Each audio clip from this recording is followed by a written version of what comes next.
Good afternoon. It's 3 o'clock. I'm Joseph Nano, live from the 104.5 The Zone Studios. In NFL news today, the New Orleans Saints, who are the only team who have yet to hire a head coach, plan to meet with the Eagles offensive coordinator Kellen Moore following the Super Bowl. Saints GM Mickey Loomis informed other candidates this morning that while there has been no final decision, he plans to continue discussions with Kellen Moore.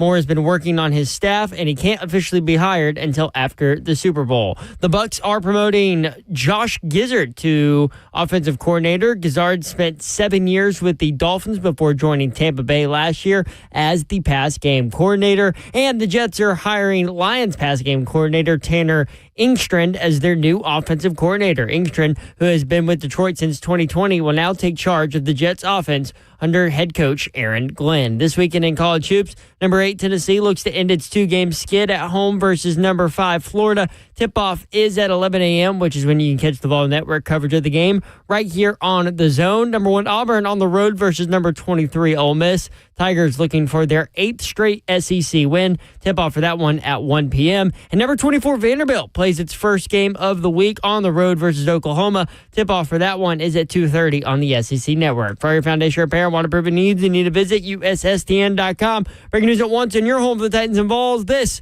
is 104.5 The Zone.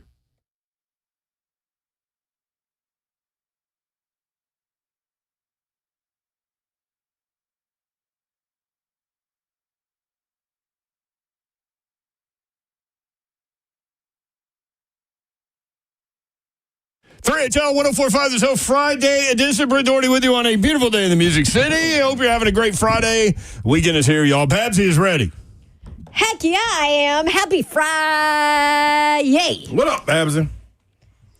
Let's do this show. Hey, you made it, people. Duke, North Carolina tomorrow, Babs. That's a biggin. I know, huh? What are you doing? Getting out of this chair. Yeah, what are you doing? You're not in your chair. So I noticed on the... It's okay. He had to get his Auburn gear on. Give him a second. Hang on. Slay puts an Auburn golf shirt on and all hell breaks loose. Like he just loses his mind. He's not real Slay anymore. He's like half a Slay. So, all kind of weird stuff starts happening. So I noticed on the stream, I was like, well, his camera is like really low on him and like he's not like fitting in the box on the stream. And I kind of look over, I'm like, what is he doing? He's in a different chair. That's He all. wasn't in his Vols chair. Yeah, this yeah. Auburn I'm back. shirt with the tags on it is getting to his head. There he into is. my skin. I'm in the building. I'm in the building. I'm in the building. What up, Slay Dog? What up, though? Headed out of town tonight? Headed out of town tonight, y'all. I got an announcement, though. Wow. Right out the chute. I mean, I ain't here to play. Does this have anything to do with the Chunky Junkie? No. Oh, Nope, I was it hoping doesn't. we'd get an update. See, I thought Babs was on that. I Because want to update so bad. there was maybe a Chunky Junkie impersonator arrested yesterday. I know. We're trying to figure out if it's the same person. A lot of Metro listen to our show, so they should call in if they get any information. You get any tips instead of the people calling y'all call us. That's right. How about that? What's your announcement? My announcement is, hey man, y'all ever went out there and like it's some weird smells in the in the area, like in the world. Yeah. The world is the area. Like, I'll say this. Like, there's been a lot of growth in Nashville. If you walk around downtown, it now smells a little bit like New Orleans, which means stale beer. Yep, urine. That they just leave the garbage outside and you know they wash the streets at like 3 a.m. or whatever it is. I've noticed that. Yeah, so that's a weird smell. Another one of them is like, you know, when you probably been out all day, the back of your ear, that's a little funky little smell. Yeah, No, I haven't noticed that. okay, well check it out. How do you smell the back of your ear? Listen, I got weird ticks. If you got a super sniffer? I'm able to control it now, but when I was little, I used to when I would when I would drink milk or eat food or something. When I was little, I used to sit in class and do this Smell your upper lip? and smell the food and the milk and everything. When I was little, all the way to like the 4th grade. You've always been a smeller. I have. I'm telling you, it's weird. I smell food like before I take a bite of something. You told the story about going into your grandma's room and smelling the nail remover. Yeah, that was good. Syrup. But I say all that to say, dog, when you walking down a hospital is the weirdest it's not funky, but it's like its own smell, but you don't get it anywhere else in the world. Like even at nursing homes or rehab centers or training rooms, you don't get them smells. It's only in hospitals, dude. It's like bleach mixed with pee-pee. urine, mixed with like blood, and it's medicine. like, yeah. Then like sterile. and Yeah, non-shower, like latex. non-shower funk. Yeah. Like Yeah. the cleaning product in hospitals tries to power through, and like the cleaning product smells good, It does. but then the other stuff kind of like wins the war. Yeah, and then you got so many different temperatures. So some rooms hot, some rooms cold, hallway cool. Like it's a lot of throwing off stuff, but yeah. So man. if you go from like warm to dramatically cooler, that means that there's a ghost. It's like paranormal activity. Well, hospitals are full of them. I'm just trying to get you ready for New Orleans. There ain't no need to get me ready for that. I'm not indulging in that, any of that. If it catch me, it got to catch me on the street. I ain't going to no little places for it. None of the spirits homes and stuff like that. None of the stuff that he ain't where wants to do. Yeah, that ain't exactly. I sent a text to y'all and I said, I'm researching French Quarter ghost tours. Any And interest, Kirby. y'all? And put Kirby. Kirby on it. Yeah. Yeah. And Slay sent a meme, said, it says, I'm out, save yourself. And it's a guy jumping over a wall off of a apartment building. Yeah, ain't no need me playing. Y'all good luck. But then I did find the oldest bar in the country. Nah, I am in for that. What did I say? I said, now that's more up my alley. We can get out Keep with the that. ghost stuff to yourself. No, but I'll go to that. No, Babsy, no. Keep the ghost stuff for them. Just entertain me and Babsy with some stuff like that. Lafitte's Blacksmith Shop Bar, oldest bar in the country. That'd be fun. 1700s. Oh, wow. Oh, that bar know definitely that- has ghosts in it. I was going to say, you know people were killed in that bar. So they have these ghost tour pub crawls, and that bar's on one of them. Yo, why Why you you messing gotta up for tell us? us Yeah, that? like you should have just waited till you got us in there. Yeah. At 1700, like I'm gonna be in there ducking because you know it ain't no high ceilings. They didn't have That's tall true. people in 1700s. That's what I'm You're saying. right. There's nobody 6'8". That's like Unsolved Mysteries theme Right, song. you want us to be the unsolved mystery. When we get back on Monday, no 3HL. Sitting in for us is I don't know. The spirits that Yeah, ate Us as Babs and ghosts. Slay. I think we should just go in there with like Insta Live on or something and just document it all. No. Kirby's got ghost stories. Should we just buy a GoPro and I'll strap it to Yeah. I'll put a helmet on and strap it to the helmet and just follow you guys around? That would be something. That definitely would be something. Cronky Not sure said- that all of it Yeah, would be I was gonna say fair game. The editing for on it is gonna be public. that's gonna be top notch. Cronky said we did a ghost tour in Savannah. It was awesome. Booze included. Yeah, they have those too. I mean, it's hard to keep booze away from people in New Orleans. Okay, did you see ghosts? Did you feel That's what we need to know. spirits? Yeah. Did you- we need Savannah- the info on it. Savannah's haunted too, big time. Oh, I know. Babs went down there. You guys remember? Yep. You went down Do on you remember the Uber driver was telling us about that? Mm-hmm. Yeah. So we went to Savannah. We love us some Old Dominion. Mm-hmm. Who, by the way, they're at the Ryman next week. Like I know 7 dates or something. I know. Or 7 shows. We're gone for most of it except for Monday night. But anyway, so we get there. So we bought this at a charity where you get VIP tickets. You just pick whatever Old Dominion concert you want. So there were cheap flights to Savannah. We were like, let's do a day trip, fly there in the morning, hang out at all the bars, then go, to the show or whatever, come back early the next morning. So much fun. It was like the best date day plan. ever. So we get there. Uber driver picks us up at the airport. And I think it was Mr. Babs that brought up like oh yeah, we heard Savannah's haunted. Is that true? And the Uber driver was like, I mean, not really. Like I've seen forms, kind of float across the street a couple times, but I mean, not really. And I'm like, wait, what? like forms float across like I'm like, that means it's haunted, dude. So what are you scared of though? that is a ghost. Okay, but for somebody to live in a town and be like, no, it's not haunted. I mean, I see forms all the time. But I'm like, no, that means it's haunted, dude. That's not normal. Every bit of it. That is not normal. These old towns, man. But this old guy just thought it was normal. I mean, there's a lot of haunted just down stuff there around. living in it. There's I'm a like, lot that of, doesn't happen in Nashville. yeah, there's a lot of haunted stuff around here. Are you kidding me? Go to I know Franklin. They do that. ghost tours there. Yeah, I'm gonna stay away from that too. But have you ever seen a form float across the street? Just while you riding. I know of A documented. lot of times though. I know of documented stories in buildings in Franklin. I do. Weird sometimes stuff. there's people that have a better sense of those things, and they call them shadow people. Huh?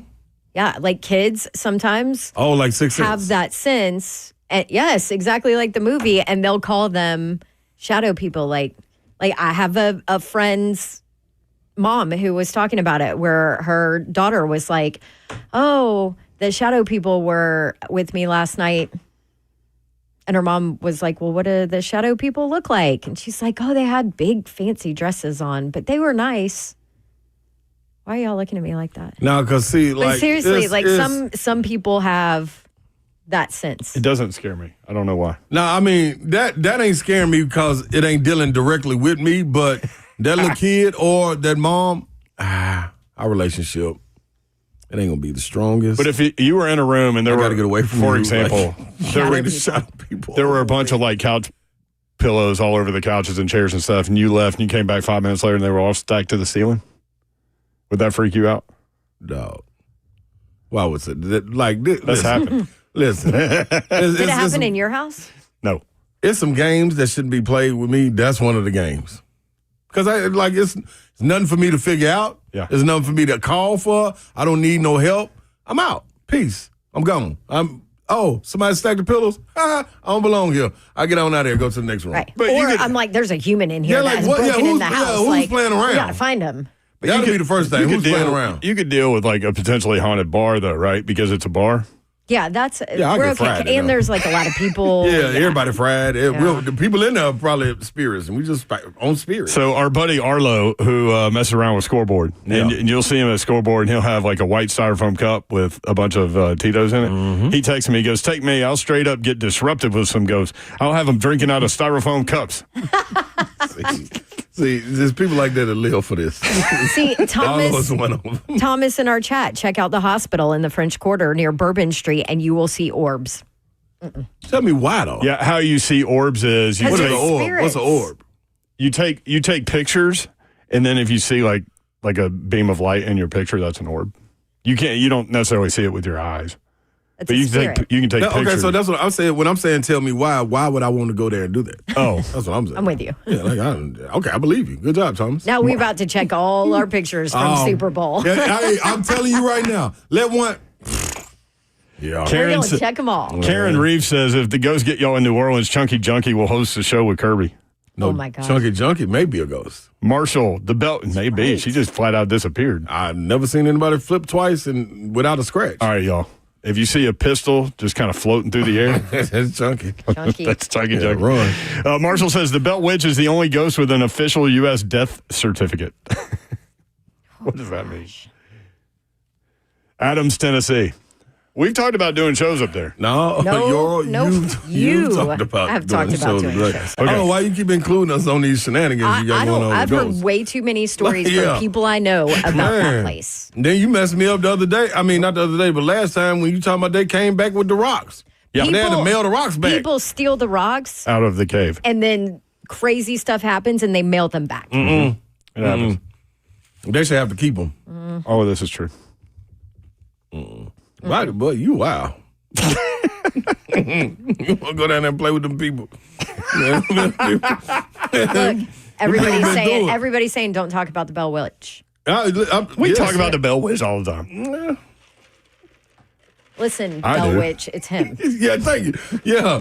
There's no disrespect to the Bell Witch. No, she, With all Oh due no, respect there's to the lots Bell of Witch. respect. yeah, a whole lot. That's as much as you can have. She I come ain't visit messing you. with no ghosts. Yeah, we cool.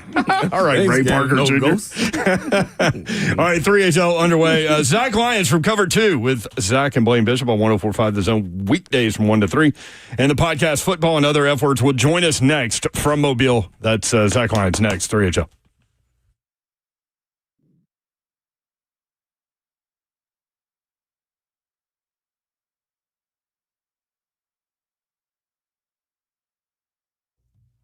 What's happening, good people? It is that time, Brentwood Jewelry time. You know what is right around the corner? Valentine's Day, people. Yeah, you better hurry up, hustle up. I promise. I would like to say it's going to be a special deal, but all the days, all the deals are special, and they're also exceptional. And the style is one of a kind. You got to get to BrentwoodJewelry.com. 7012 Church Street East, located in the heart of Brentwood, just off Franklin Road. Make it happen. Make it do what it do today. Whether it be an engagement, whether it's watches that you're looking for, does not matter. They come through and own repairs. So if you got an opportunity to get an heirloom and get it customized or refurbished or repaired, duplicated, does not matter. They do it all. Favorite pieces, get them back to the original beauty. Most pieces, the team at Brentwood Jewelry can repair in-house, so there's no sending it off. Get there. All you got to do is go to BrentwoodJewelry.com. One click away. 7012 Church Street East, located in the heart of Brentwood. Get all the style deals every day for over 50 years. I want to tell you about my friends at Gupton Dodge Chrysler Jeep Ram. That's where you need to go to get that next new vehicle. Whether you're looking for a new car, truck, SUV, or Jeep, or a pre-owned car, truck, SUV, or Jeep, they've got you covered. Inventory is right there online. You can check it out there. All the dealership information, the inventory, all the deals they have going on at GuptonMotors.com. Select 2024 Jeep Gladiators up to 25% off MSRP. $500 off every pre-owned vehicle with dealer-arranged financing. 2024 Jeep Wrangler 4xe, 0% for 72 months, and the Big Dog Ram trucks, 3,500, 4,500, 5,500, in stock, upfitted, and ready for all of your commercial needs. Gupton Dodge Chrysler Jeep Ram, 24 West, exit 35. It's about 9 miles outside the city. Then a straight shot into the best vehicle buying experience you will have ever had. 3450 Tom Austin Highway in beautiful Springfield, Tennessee. Gupton Dodge Chrysler Jeep Ram, GuptonMotors.com.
3HL 104.5 The Zone. Britt Doherty, Don Davenport, Ron Slay.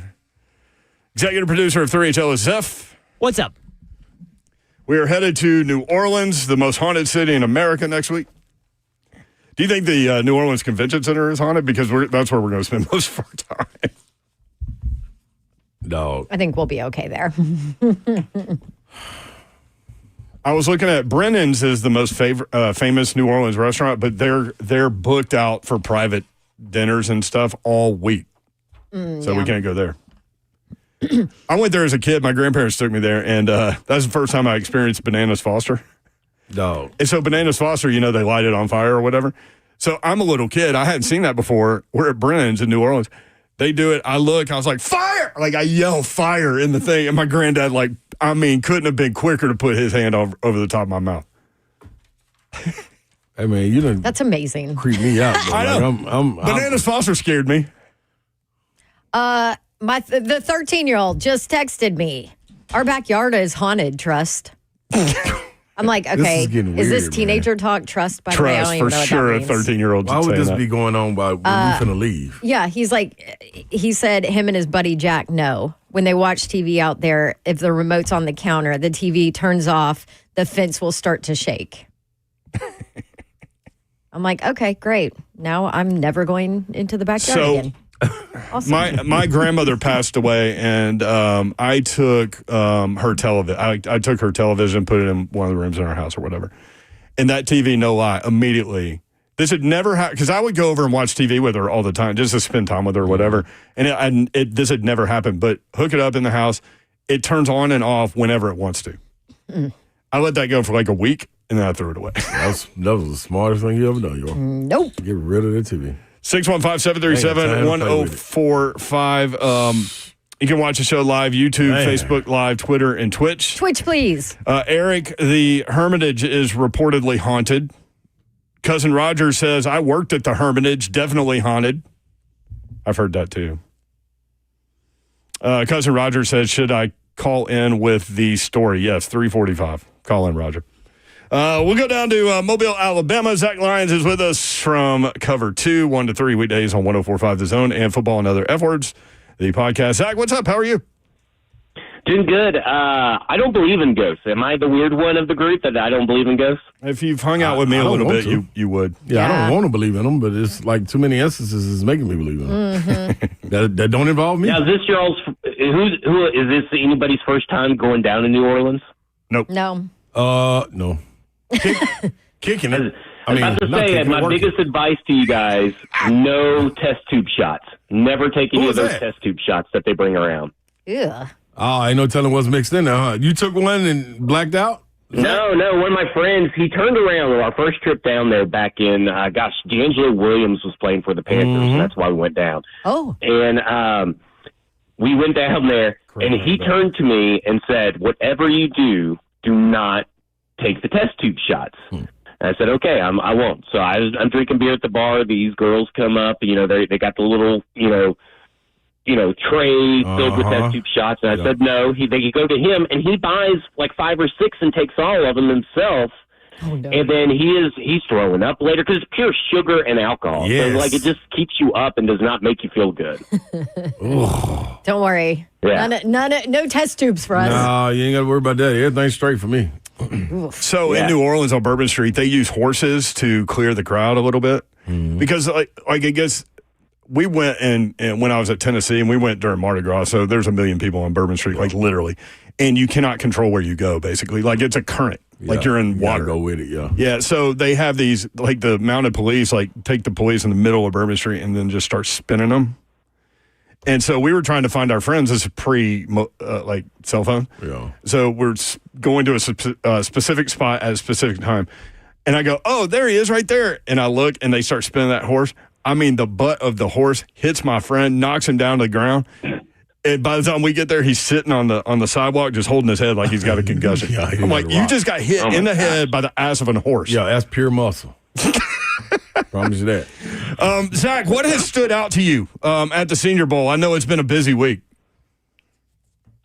Yeah, I think the amount of good slot wide receiver prospects and really the tight ends too. But like, if the Tennessee Titans are really serious about speed in the red zone and separation and all that kind of stuff, because here's the thing. I talked to Borgonzi, and I even told him, I was like, everybody tells us they're going to build through the trenches. How are you going to do it? What are you looking for? Everybody tells us they want speed. You know, like, I'm tired of hearing the same stuff over and over.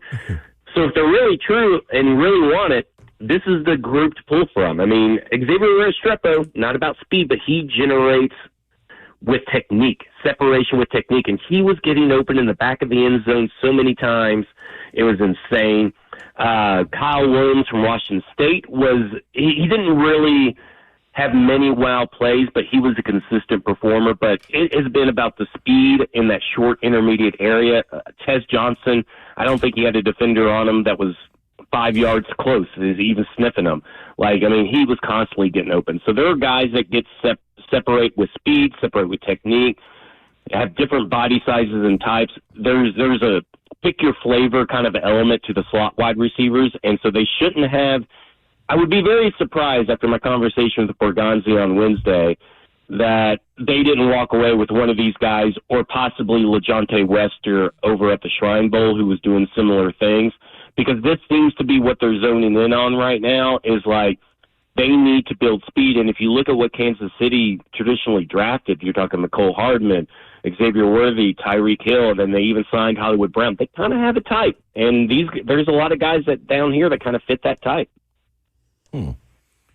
Well, and you can get them all through the draft too. Yeah, that's right. the thing. Sorry, Sly, go ahead. No, you good. When you look at, is it anybody like specializing as far as running backs down there? I know Tajay Spears was a hit coming out of there, but like more than one. Is it one that you can point to and say, oh man, this is like a deep group right here? It's probably the deepest group down here at the Senior Bowl, to be honest with you. Yeah. I mean, I didn't really notice a lot of Trevor Etienne, but that doesn't really mean much. I wasn't really focused in on the running backs. You had to really pop off, and two guys that popped off constantly were Jarquez Hunter and Marcus Yarns. Jarquez Hunter out of Auburn, so that kind of pains me a little bit to say, but he stonewalled a couple people, sent some defenders into rigor mortis by having them bounce off his I love it, his tackle. And then Devin Neal from Kansas, he was always kind of popping up 10 yards down the field, but there's also Ollie Gordon, I don't know what happened to Ollie Gordon in the college football landscape. He seemed to be on this really high trajectory. And then I know that he had some off-field issues and stuff like that, but he looks the part. He's a smooth pass catcher. Donovan Edwards looked every bit as the Michigan running back that we remember. And a guy from Syracuse, LaQuint Allen Jr., he's just like Tajay Spears and Tony Pollard. He's that smaller running back, but that dude gets open in the receiving game. And down here, what you're looking for, the running part of it down here isn't as big of a deal for the running backs. It's really more about their pass catching ability and their pass blocking ability. And really, LaQuint Allen Jr. put on a show. Now, for those that may not know, Chris Johnson, former running back of the Tennessee Titans, was a scout for the Senior Bowl this year. He took part in a scouting program down here and everything. And he spoke very highly of LaQuint Allen Jr. as well a couple of days ago.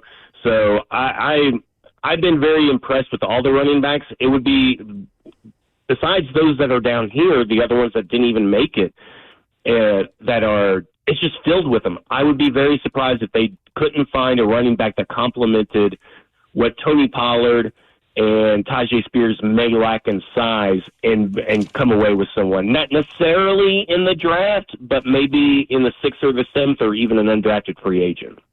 RJ Harvey, was he there too? He was. UCF, I didn't really notice him too much. I'm not saying that he was bad or anything. Or He's that's a bigger back, it's though, just that, I just wasn't zoomed in on the running backs. I get it. Because I'm like, Tennessee Titans got two. I don't need to waste time on the running backs that much. So you had to really pop out in certain 11-on-11s and 7-on-7s for me to notice. Yeah. Okay. So where did you focus a lot of attention then, as far as, listen, Titans have a lot of needs. So, what, a lot of people are talking about the edge group there and how impressive it was. Yeah, the edge group was really good. I thought that Shamar Stewart lived up to the hype, and I also thought that obviously everybody knows about Mike Green out of Marshall as well, because, I mean, he was a human highlight reel down here. I thought a guy like David Walker, he didn't let his size hinder him. He's a little bit of an undersized guy. And then there's Oluwafemi Oladejo from UCLA. That'll be a fun name. Yeah, well done. Yeah, he was pretty impressive. I thought he was a guy that nobody was really expecting much of. And then every day you saw him make maybe 2 or 3 plays, whether it's in the 1v1s or the 11-on-11s, and you're like, that dude's kind of got something to him. And then a guy that I think I walked away the most impressed with is R.J. Oben out of Notre Dame. He's an edge, and he was showing up from day one. And, you know, a lot of Notre Dame players and Ohio State players decided that they weren't going to do the Senior Bowl because of, you know, they just came off a big game. They've been playing all these games late to the college year, and I totally get it. This dude didn't look like he was tired at all, and he was fantastic throughout the whole week. I don't know where you get some of these guys, because outside of Shamar Stewart, I don't think there was a first-round guy down here except for maybe Mike Green, who could sneak in. I thought the Ole Miss edge rushers duo, Jared Ivey, was better than Princely down here, but I just don't see enough from them to make me think, okay, well, those guys are definitely going to go first. But I think that if you're the Tennessee Titans, their thought process of getting more top 100 picks is spot on, because I think that while this is not a this is a very top-heavy first round in terms of there's only like 5 or 6 blue-chip players. I think this draft is very deep, and you can get and fill a lot of holes in many different ways, particularly at edge, interior defensive lineman, if you want to maybe stock up on some pass rushers there to go along the line, you know, maybe fill a Sebastian Joseph Day role, but you got wide receivers, tight ends, offensive linemen, edge rushers that just fill out the whole entirety of the draft, where I think you can get a lot of contributors even on day 3. Anybody cost themselves money by performances or attitude or anything that you heard down there? Oh, well, you know, I say that Jalen Milroe and probably cost himself a lot of money, but I think that maybe his athleticism will help, you know, mitigate some of that. He didn't have a good day until really day 3, and it was a fine day. It wasn't really great. I thought Wyatt Millam, he came in undersized, and he was moving from offensive tackle to interior guard. They had him in at guard, and it didn't work. I don't know where you play Wyatt Millam right now at the next level, and he was a guy that was kind of projected to be a second-round offensive tackle, and now it's probably not looking that way. He also had not played inside in a really long time. Right. Yeah. Yeah, like he's so, been their like left tackle for a while, yeah. Yeah. And so to me, I'm kind of looking at it and I'm going, man, that guy's probably cost himself a lot of money. I would say, I don't know if I would say he cost himself a lot of money because he was already projected to be a second-round edge. But Landon Jackson did not have a good week of practice. He got chokeslammed on his first day there by Anthony Belton. He was on the ground 3 or 4 times. Now, listen, he was setting the rush on one-on-ones at the very wide angles off the outside. So he's being lined up further than what he was being lined up for at college. So they're asking him to do something he's not comfortable with. And he did most of his damage on the interior, more towards the inside of the offensive tackle. Like I said, it's not like a kiss of death or anything, because, I mean, I thought he was going to be a second-round pick, but I kind of expected a little bit more. So instead of being maybe a high second-round pick, he's like back end of the second, top of the third. So it's not a lot of money you're having to give away, but it is money. And I thought that was a guy that probably lost a few. And I do think that anybody that was expecting a lot from Kyle Kennard, And though he was getting a lot of hype there for a while, I think that hype will die down over time. Because I don't think he had a very good week, and he pulled himself out of there as well. Yeah, Landon Jackson from Arkansas. He's 6'7", and it's funny that you bring him up because I was talking with Greg Cosell earlier today, and he reviewed his tape. So we're going to break him down with Cosell today. So we'll see. Yeah, and I will say this just real quick. Oh man, whose name was that? Oh, Harold Fanning Jr. Not that he cost himself a lot of money, but I was very disappointed. He did not look like the natural pass-catching athlete that we saw on tape this whole week. He was probably middle of the road, and in this kind of class, I think that can cost you because Elijah Arroyo, Mason Taylor, Maliki Matavo, Tyler Warren, Gunnar Helm, Colson Loveland, a lot of guys in this class, and I think that he was considered maybe the third best tight end in this class, and he's just kind of average at everything. And now he came from Bowling Green, so maybe it's just a competition thing, but he's about to be in the bigger, I guess, pond than what he's used to even at the Senior Bowl. And he did not show up. He didn't have a terrible week. He just didn't wow like everybody thought he was going to. Interesting. Zach, what did you see out of a guy like Omar Norman Lott from Tennessee? He wasn't there the second day. I've never figured out why he wasn't there the second day. First day looked good. A lot of people thought that he looked every bit the first-round talent that some people thought him to be. The talk around here at the Senior Bowl was like, why wasn't he playing more? Did Josh Heupel overthink the interior defensive line or that defensive line rotation and not have him play more? Because he was probably – some people down here say that he's a better pass rusher than James Pierce. And, I mean, it was kind of crazy to hear, very jarring to hear. And then on yesterday, he shows back up and he starts flashing again. And what's interesting about him is that for a guy his size, he has exceptionally quick feet and good technique.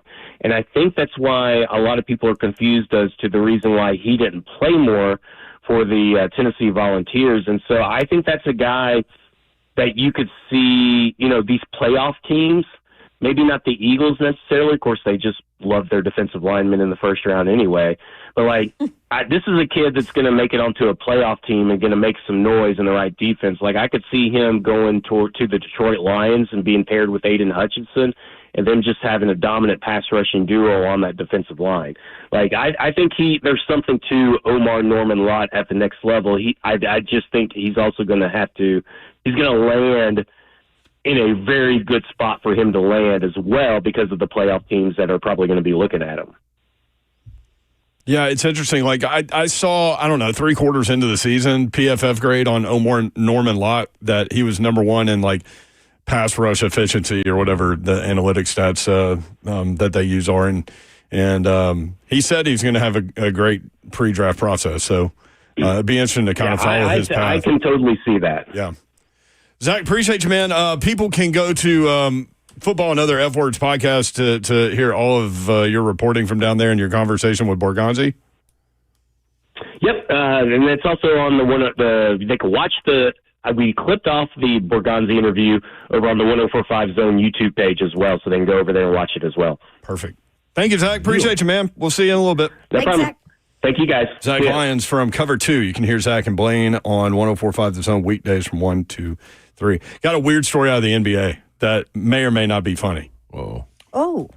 When we come back. 615-737-1045 if you want in. 3HL 104.5 The Zone.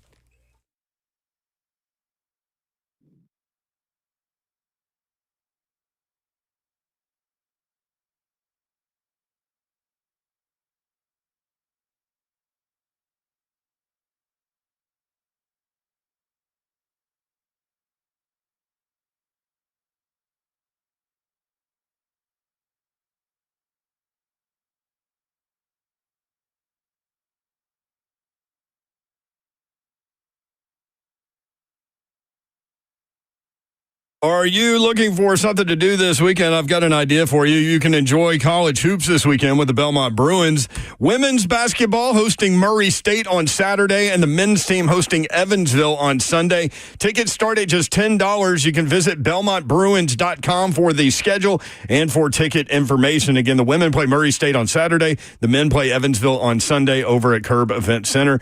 BelmontBruins.com for schedule and ticket information. Tickets starting at just $10. Bruin fans, single game tickets on sale now. Make sure you stop by the ticket office or go online and purchase at BelmontBruins.com. Don't miss out on the free giveaways and the promotions all season long. Tickets starting at just $10. Ticket representatives are standing by now. You can text or call 615-460-BALL. 615-460-BALL. If you text, someone will text you back right away. Again, that's 615-460-2255 or visit BelmontBruins.com. Belmont basketball. It's Bruin time.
Three HL 1045 The Zone. Slay Dog paying off that bet. This is the last day, right? With this Auburn gear that you got to wear? Yes, I cannot wait. I just told Hunter that.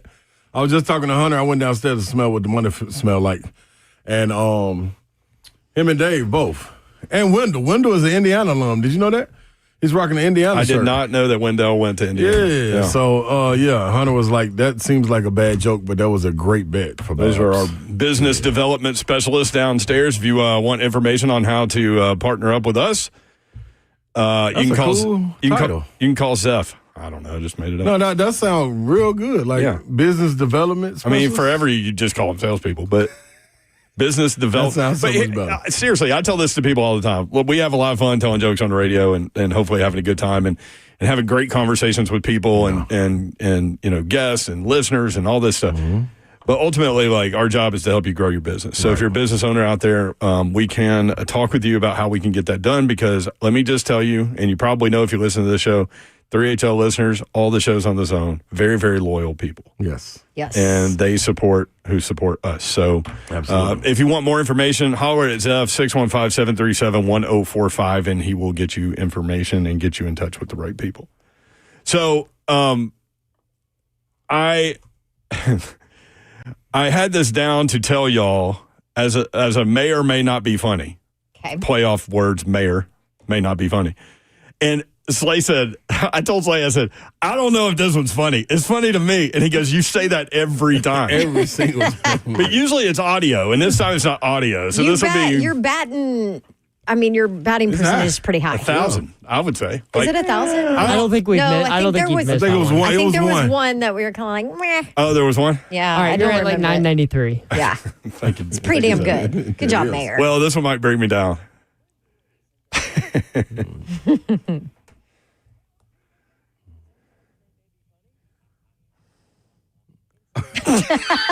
Laugh.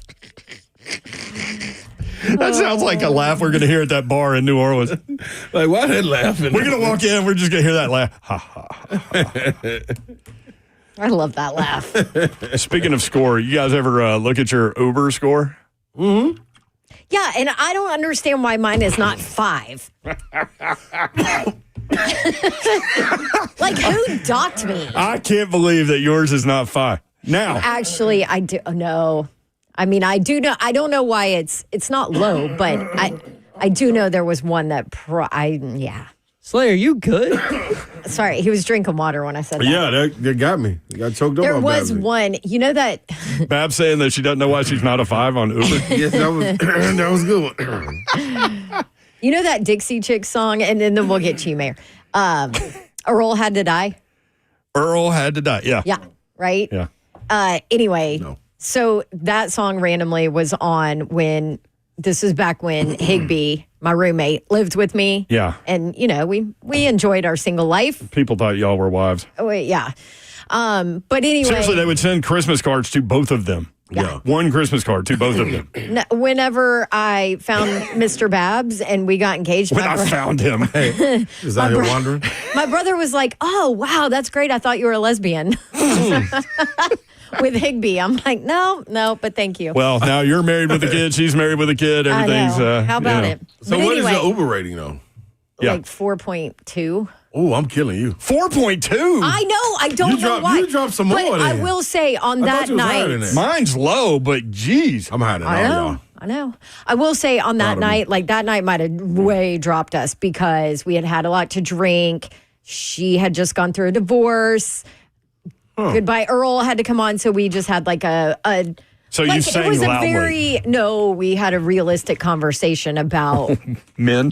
about who maybe we would take care of and help dig the driver in the didn't grounds. like that. Oh, wow. I think the driver was probably like, these people are nuts. Get these them murderous out chicks out of my car. of here. Yeah. Let me mark them on down. Mine is 4.85, and it's been like that forever. What's yours, though? I don't think I've ever called an Uber. What? Oh, my God. Valedictorian. Every single day. Cracker y'all. Barrel cook. Every single day. I don't even know if I have the app downloaded on my phone. Hold called on. an Uber. You don't even have the app downloaded. Okay, That's no, supposed I to be have the somebody app. old that I'm says out. I that. have Like the app. somebody's 70 or 80 or 90 Even my years mom old. has Like, an Uber rating. Come on, I never needed to use it. Man. How? Everybody needs to use He's Uber like the at some perfect point. soul in there. No, it's not that I like do anything like illegal, but like, I don't drink and drive. You must be talking to all the masters out there because you ain't talking to me. I know your secret You always life. have a sober driver or something? Secret life of typically. self. Isn't that the smart thing to do? So Yeah, Uber. mine's 4.85, and I get mad because like everybody I ask is all like 4.95 and stuff. I just looked at mine. It's 4.6. Mine's 4.9. I should be a 5 though. 4.6 is the lowest I've ever heard from Yeah, I don't know what's anyone y'all. for Can Uber. you get back up? It's hard to. Y'all let me know if y'all ever feel like going back up here to 4.95-ish area. That's where I'm at. I'll be waiting on y'all. Uh-oh, Travis Harder weighing in. May or may not be. Yeah, that's coming. Oh, His is really high. Well, good. You know what? He can call all the Ubers then. What is? Oh, 4.98. How'd you get the, what's the point two? Where'd the point two go? I know. 0.02. I know. When I got docked, there was a series of Ubers that I called and canceled, Oh, yeah, that'll do like it. in the same night. Yeah. I have Hey, no you know clue why what? I did. might have gotten docked in Kansas City when the Titans were rocking their playoff run when I called an Uber to go around the corner. Literally, not even around the corner. Not Like, even. You could see it across the street. The Like, hotel. he looked at me like I was nuts. He drove you over there. He did. All right. Well, And all I of tipped that. him. All of that may or may not be funny, but here's the Go may ahead. or may not be funny for today. Wait, I have my rating. Uh-oh. It's a 5. Nah, you ain't even ever called one. That's why. I You got to have a 5. certain You gotta- amount yeah, of... like, come on. How many Zeb, you don't trips? count. How many trips do you have? Where do I see that at? I don't know. No, it's super Zeph. Put the Uber phone down. Did you say Super Zeph? No, I Did said, you call oh, me stupid? No. Come on. I said that's exactly what I said. Oh, come on, Zell. Put the Uber phone down. Darn. It's a Slay, it's the M&M's. There's a lot going on with me Yeah. right now, y'all. You It's the already Auburn spilled shirt. On that Auburn shirt. Now you can't return it. I wish Where? you'd spill that spinach Where'd I spill smoothie you from? get all Water. over that thing. No, you hush. Do you hear me, Slay? You hush over I said, there. I wish you'd spill that spinach. This is hard to say. Peanut butter jelly with spinach smoothie. I wish that you would spill your spinach smoothie all over that shirt. Thank you. What are you doing? Conducting the band? I want you to tell me if it's funny or not. No, you're going to tell me. Detroit Pistons center Isaiah Stewart has been suspended 1 game without pay after picking up his 6th flagrant foul of the season Wednesday in a loss to the Pacers. He will serve his suspension Friday as the Pistons host the Dallas Mavericks. Here's the funny part. The Pistons had planned to honor Stewart on Friday, giving away Isaiah Stewart bobbleheads. That's golden. So what do the Pistons do? Because he's suspended. Yep. Well, they're still having Isaiah Stewart bobblehead night, even though he's suspended because the promotional calendar is full. Wow. That is amazing. Yeah, come on. That's funny. Okay, good. That was Oh, one. now That that's was, funny. and that was one of my favorite guys coming out of high school. Man, he just he is all the way in bully mode in the NBA. You talking about a person that does silly stuff night in and night out. Well, apparently it was silly because it wasn't like fighting or anything like that. It was like pushed him. gestures. Yeah, but this was after he pushed Thomas Bryant in the chest for no reason, and then was on the end of the bench doing like this. Okay. The hand Yeah, the gun motion. Yeah, like you what? can't, listen, In the game? you're always going to get called if you do something like that. The college kids that do, I'm like, You can't even do you throat slash can't anymore. do It's that. You stupid. can't throat slash. You can't weapon in your hand. Period. My thing is like, what Go does do a that have to backflip. do with the game, though? Like, I understand. Okay, the one that I get away with the seatbelt, that's cool. I'm locking you up. Seatbelt, I'm on I you. get I'm it. straight. I'm with Right. that one. But the That's gun, funny. what is the gun? Like, what do you know, on the field or on the basketball? What the gun? What are you doing? Last Boy Scout. Like, you Like- We keep mentioned going that back movie to the other day. I got to go back and watch that movie. That Oh, opening serious. scene, One of the best. it's like Oliver Stone-like. It's like dark and running back, and then somebody pulls a gun on the football field. Spoiler That's alert. just dumb to me, though. That is so dumb. But they're still going to have bobblehead night. Would you do that? Or would you just... I mean, they can't- don't have a it's- choice. yeah, I was They gonna can't say. scrap it because then they'd be left with thousands of Isaiah Stewart bobbleheads. Yeah, what if he get traded next year? You can't bring it back next year, so Throwbacks. I think Yeah, give 'em to I them. think it's hilarious, and I think it's even Seven. funnier that they do it when he's Things are gonna- suspended. yeah, It makes it even better. thankful to him. He'd be down there in a suit, waving to the crowd. No, he can't even come. Oh, he can't even go. No, He's not even in the building. no, just his bobblehead for Do you him. think they save him a bobblehead? I'll just go take one out. Also, how does he already have 6 flagrant fouls? We ain't even to the All-Star telling game you. yet. Because he doesn't want to play ball. He just does- wants to that's- fight somebody. That is spot on.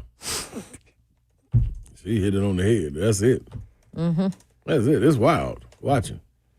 Gotta get yourself in check. You gotta look in the mirror at You that gotta get the point. NBA together. I'm here to man. play some basketball and kick some ass, and it looks like I'm all out of basketball. They got to bring. Talking about spirits, man. They tell you.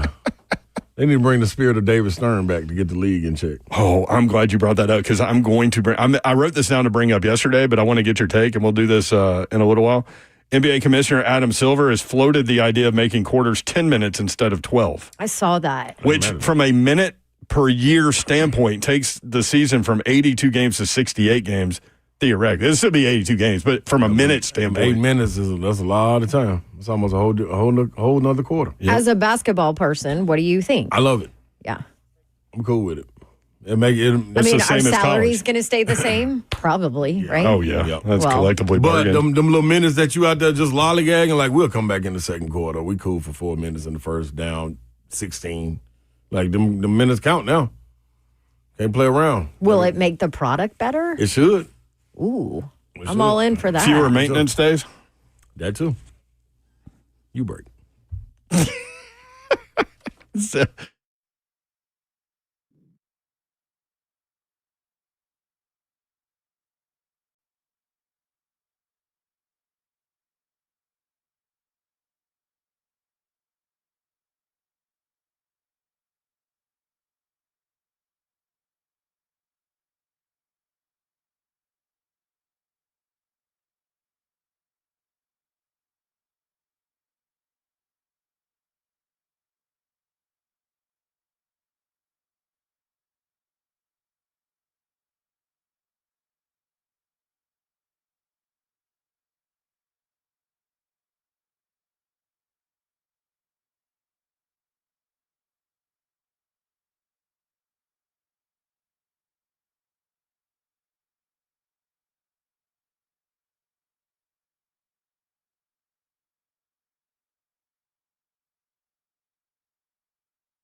Good afternoon. It is 4:02. I'm Joseph Bonanno live from the 104.5 The Zone Studios. In NFL news, the New Orleans Saints, who are the only team who has yet to hire a head coach, plans to meet with Eagles OC Kellen Moore following the Super Bowl. Saints GM Mickey Loomis informed other candidates this morning while there has not been a final decision made, he does plan to continue discussions with Moore. Moore has been working on his staff, but he can't be officially hired until after the Super Bowl. This weekend in college hoops, number 8 Tennessee looks to end its 2-game skid at home versus number 5 Florida. Tip-off for that one at 11 a.m., which is when you can catch the Vol Network coverage of the game right here on The Zone. Number 1 Auburn is on the road versus number 23 Ole Miss. The Tigers are looking for their 8th straight SEC win to start SEC play. Tip-off for that one is at 1. And number 24 Vanderbilt plays its first game of the week on the road versus Oklahoma. Tip-off for that one is at 2:30 on the SEC Network. For all your foundation repair and waterproofing needs, you need to visit USSTN.com.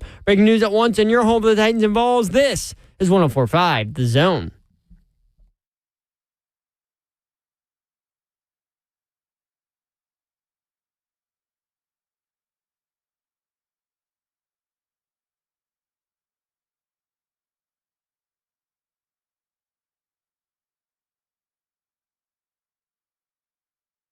Three HL 104.5 The Zone, hour number 2. Britt Doherty with you on a beautiful Friday in the Music City. I know it's cloudy and it's been raining, but if your feet hit the ground this morning, it's a beautiful day, and we hope that you're having a great one. Weekend coming up. Man, football almost done. I'll tell you one thing. Super Bowl next weekend. What you got, Slay Dog? That weather out there ain't playing. Yeah, thank you, Zoe.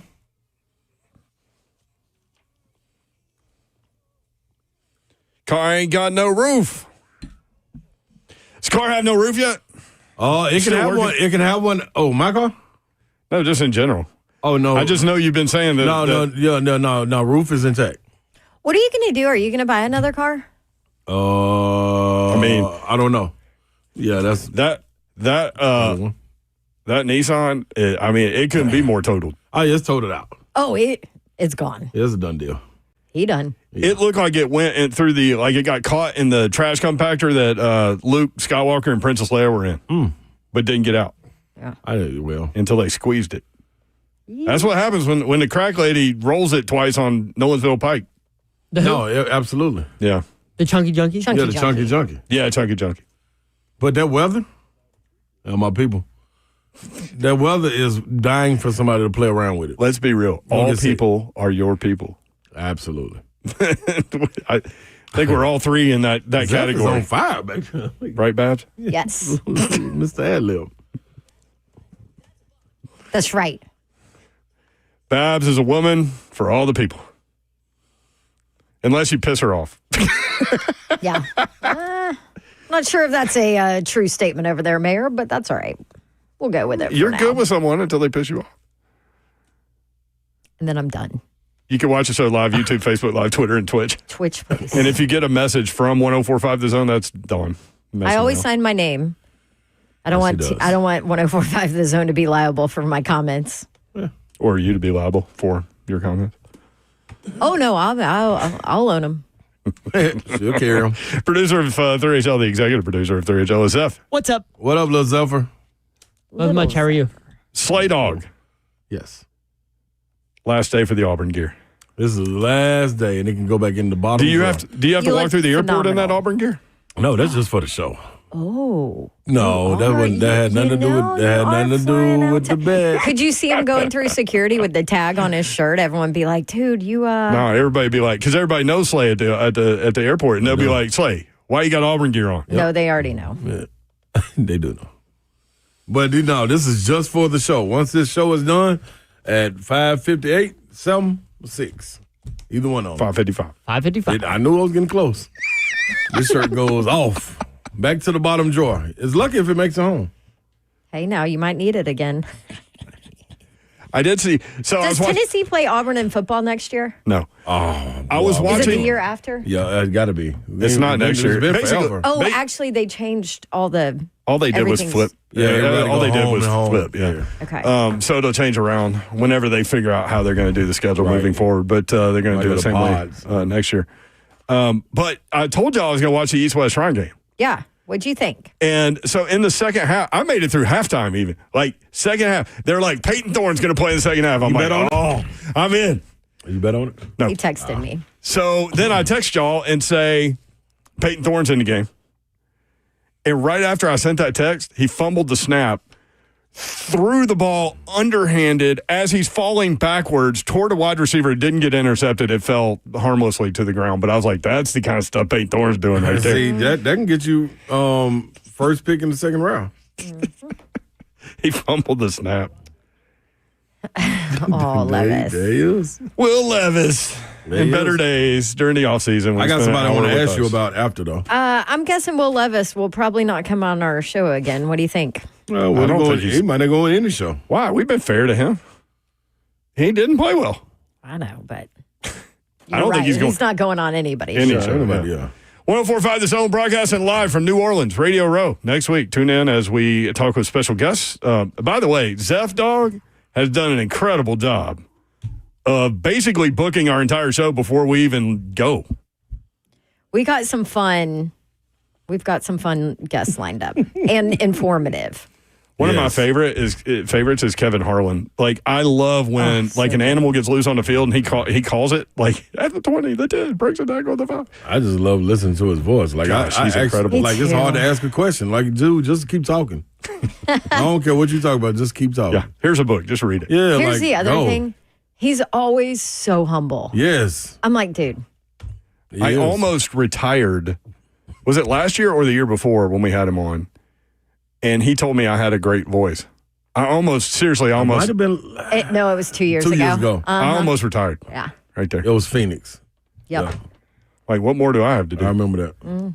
That's fair. My first PD said my voice sucked so bad I would never be on the radio. And now look at you. What's his name? I'm just kidding. Nobody Don't do it. knows the His name is trouble Billy. His first name's he's Billy. in. Not Bill King. He was my guy. Our Radio Row coverage brought to you by Rude, who is proud to partner locally with Roscoe Brown.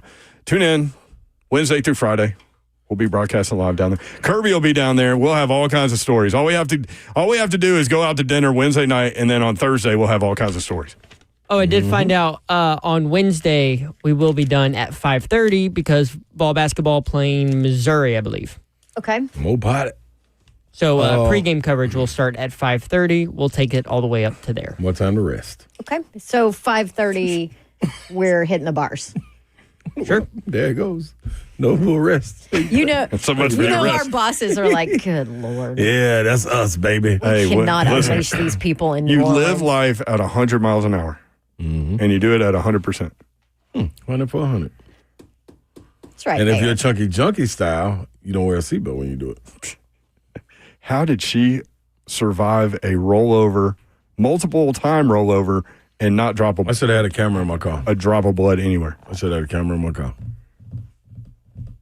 That would have been some good. would've Crackheads have superpowers. Hey, But do not become a crackhead, kids. No, No, yeah, no, please, no, don't no. do drugs. Let us go ahead and put that out there real quick.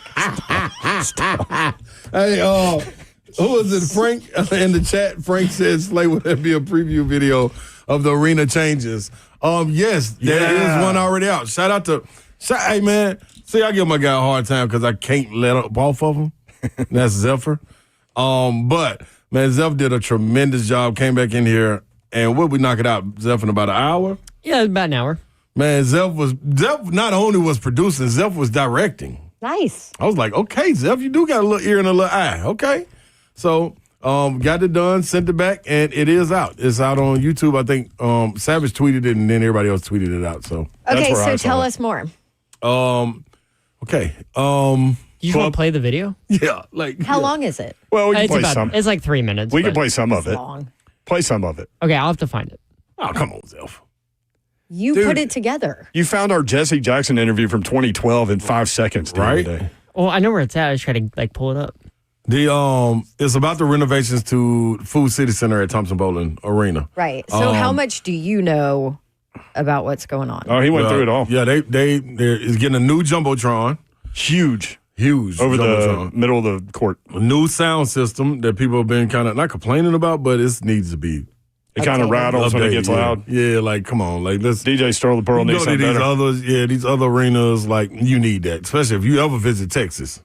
Like, don't even try to talk. Just Dude, listen to the Slay. music. It's got Texas me. It's got changed me. I'm telling you, Babs. Man, That's what, you know what? That's it's what different. 325 million That's exactly what is it. What operating budget does. dog? I was texting the group back like, hey, dog, there's no way I could go on a visit down here. Texas is the Super Bowl. No way. Right? It's it. They got everything, and it's big, and it smells like money. I don't know how it smells, but it smells good, like money. Zeph, play a little bit of this before we go to break. Greg Cosell coming up, and we're going to. He's started to evaluate players, and he's gone through some second, third, fourth round type wide receivers, some edge rushers. We'll hit him with that when we come back. But here's a little bit of the thing Tennessee put out with regard to the updates and the renovations at Food City Center, narrated by the one and only Ronald Sylvester. Put him in the boom boom room. What? I love it. That's part of it. Hyper. So You Ramon, they got hyper killed to that, say it. Slay. Ramon Yeah. is where I saw it on Ramon's Twitter feed, so I retweeted it, and the I Zone need to did. go and retweet The highlights that. with it are really good. Really Yeah. good. Yeah, So, The headband was rocking. it was rock. heck yeah. I think maybe I think everybody realizes this, but it's more and more difficult for all of these college programs nowadays with the having to pay athletes, NIL, all of that, with all of that. But the facilities and Yep. arms race is still very real. Yep. It's still very real. And if you're not there and you're not lose up out. to date and you don't have the, man, it smells like money in Yeah, here yeah. vibe, it will affect your recruiting guarantee. regardless of NIL. Messages guarantee. rolling through. Like it, guarantee. Slay. Good job getting fired up. Awesome. Nice job, Slay. Awesome at Ron Slay. And they put a party, like the party deck in Neyland. Mm-hmm.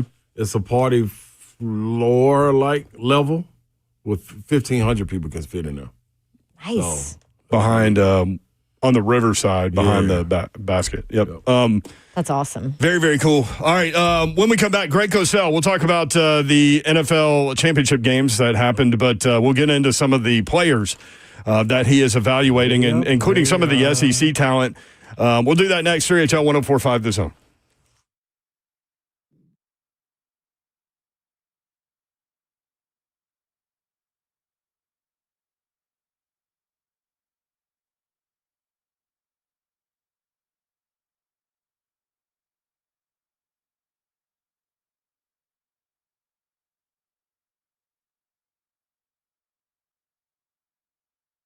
Clearly, I was very excited about a change at special teams there.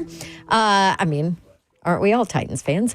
Okay, someone asked me the other day, do you know how many devices the average home has connected to their Wi-Fi network? Way more than I actually thought. I went home, went through all the devices that we have, and oh my goodness, it's more than 12, that's for sure. All to keep me connected, my kiddos connected, Mr. Babs connected to the good stuff, streaming, gaming, interneting, working from home, doing research for work, you name it, we do it in that house. Xfinity knows that the number of devices we have connected to our internet is growing by the year, so they engineered their gateways to handle hundreds of connected devices. Hundreds.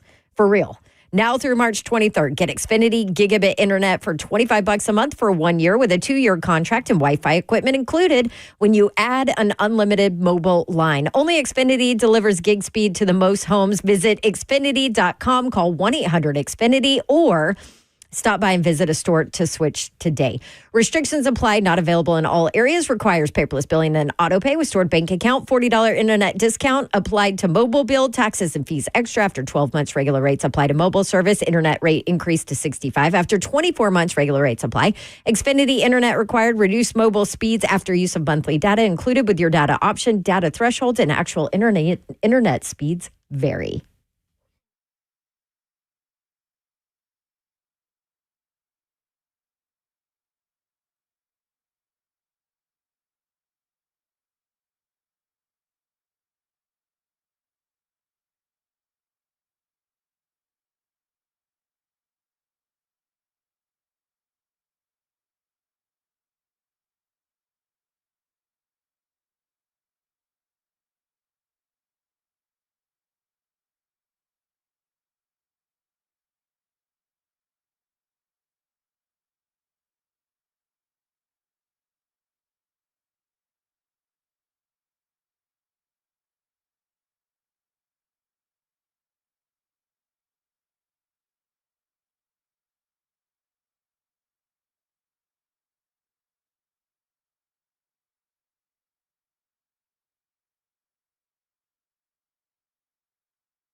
3HL 1045 The Zone. Brent Doherty, Don Davenport, Ron Slay with you.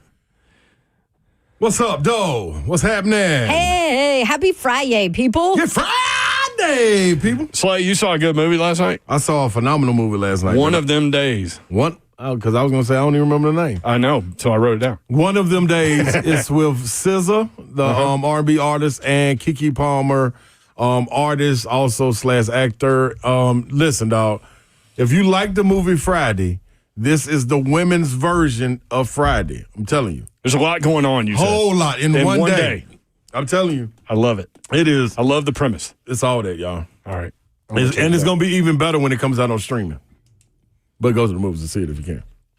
Right, but then I end up paying $20, and then my Xfinity bill. Then my Xfinity bill's high. Hey, y'all, don't go to the movies late at night. What happened? Dog, I go in the movies and Thoroughbred. That's the movie theater I go to. Man, I go Cool in there. Springs? Yeah, so they got the little serve the food. You know, you can order. And they got some cool little food in They there. shut it off pretty early, though. Yeah, but they got it going this late. Oh, okay. You know what I mean? So I get some basic because I know it's late. You know what I mean? Need some quick chicken tenders and tots. You know what I mean? Come through. I say, hey, can you make sure you let me get some extra barbecue sauce, extra ketchup? They bring me the chicken tenders and tots, honey Dijon mustard, ranch, and some little form of garbage coleslaw or something with some little breadsticks. I didn't want none of that. So I get up, I go back to the counter. Hey, man, there's about 4 of them congregating out there. Hey, y'all, hey, man, I hate to bother y'all. I know y'all, you know what I mean, finna shut it on down, this, that, and the other. Man, can I get some ketchup, please, man? Oh, you know what? I'll get them to bring you the ketchup. Listen, dog, I don't need them to bring me the ketchup. Y'all can hand me. I can carry it back to my seat. I'm okay. I don't need nothing extra or anything. No, man, don't worry about it. Give me a seat number. Well, first of all, we're the only 4 people 5 people in the entire theater. So just come in the theater 5. So I'll sit there and I'm waiting. And I like to eat my food with my sauces. I'm not going to eat unless I got my sauces. Yeah. I'll throw it away before I eat without my sauces. I know, you're weird. Dog, every bit of it. And they don't come. 30 minutes go by. So by the time I'm like, dog, I ain't even going back down there. Man, them folks left my sauce out, man. Didn't bring me no barbecue sauce out, no ketchup. Who eats tater tots with no ketchup?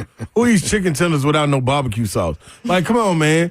Thoroughbred, y'all got to get it together. Y'all usually be on it. I'm hot at y'all. That's the end of the story? You never went and addressed it again? No, because I ain't finna I missed probably 7 minutes of the movie walking back down there where ain't nobody at. And all they had to do was hand it to, you didn't have to type it back in the computer to bring Slay some sauce. That's why, you know what? I'll tell you I know what to do. I bring my own sauce. I don't I was going to say, normally you have it. I got it in my car. I should have walked outside and got it. No, that was Chunky Junkie car. I got a new sauce in this one. Okay. No, you don't. That's good. You probably needed to That's the first thing he transitions into the new vehicle. I get sauce. Greg Cosell joins us now from NFL Matchup and NFL Films. Greg, what's up? How are you? My bad, Greg. What's happening? That was a nice story, Slay. Sorry about that, Greg. We apologize, Cosell. We're on one today. Can't wait to see you next week down in New Orleans. Yeah, buddy. Oh, I will be there. Yeah, when do you guys get there? Tuesday night, late. I get there Wednesday around midday. Okay. We will be there wandering around doing a bunch of talking. That's what we do. Yeah, I guess I'll be doing the same, Oh, table 10, Zeph says. That's easy to remember. Okay. Table 10. For Tennessee. We're a perfect 10. Tennessee. A 10. Yes. Cosell, do you like doing the haunted stuff when you go to New Orleans? Do I like what? Doing the haunted stuff when you go to New Orleans, like the little foot tours and the French Quarter? No. I'm a quiet man, Brent. I do my job, and I don't do a whole lot more. I'm with you, Greg. Slay and Dawn ignore Mayor. Slay and Dawn are out on anything resembling scary. So I'm just looking forward to having some bananas Foster. We talked about that earlier. My favorite dessert of all time. I don't think I've ever had it. You haven't? No. You've never had it, Dawn? No. You know who does a good Bananas Foster here in Nashville is Sperry's. Don, it's a spiritual experience. You have to have it. I mean, they right, caramelize. I gotta have it now. Oh, it's incredible. I'm going into it. Yeah, I told a Bananas Foster story at Brennan's in New Orleans earlier in the show, so it's funny that you say that. Real quick, NFC Championship game, Greg. Philly, 55 points on Washington. They are running the ball at will on everybody. 7 rushing touchdowns.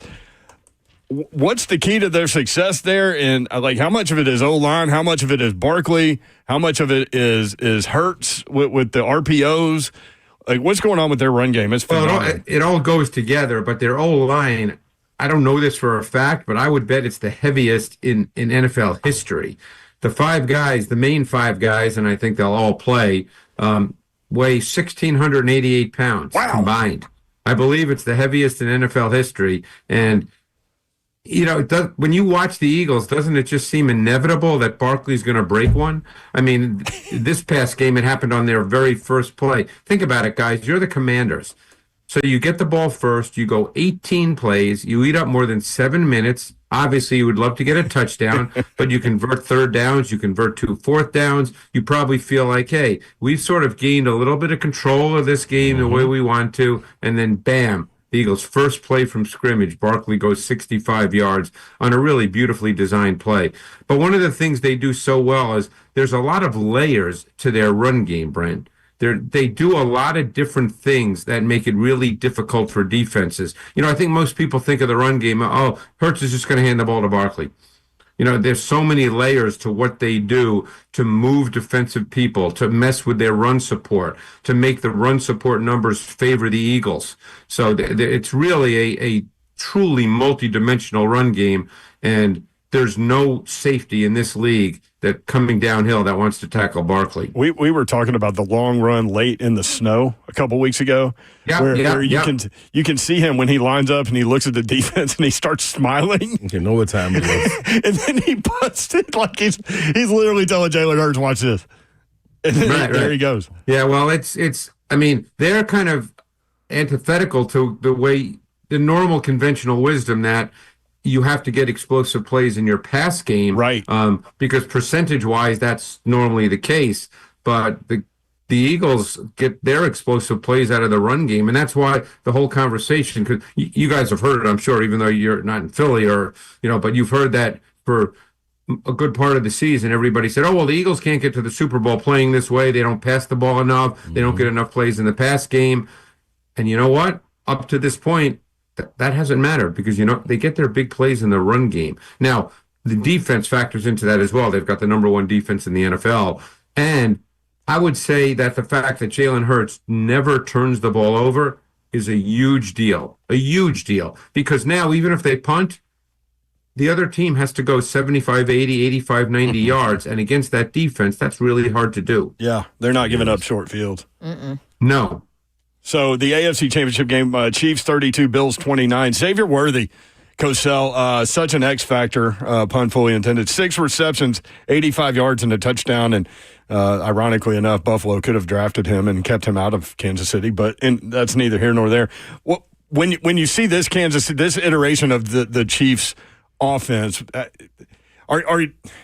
I'm surprised that they're there, but clearly not surprised that they're there. Does that make sense? Yeah, and I know exactly what you mean because, to use your term, this iteration is different than one would expect because they don't get explosive plays in the pass game. When I was doing research in the playoffs over the last 3-4 weeks, because obviously I knew the Chiefs were there, and we assumed that they'd probably get to the Super Bowl. Do you know that Xavier Worthy this season during the regular season now is what we're talking about, only had 4 receptions of 20 or more yards? Really? They do not throw the ball down the field. This is an offense that wins with 3rd down conversions. They're phenomenal.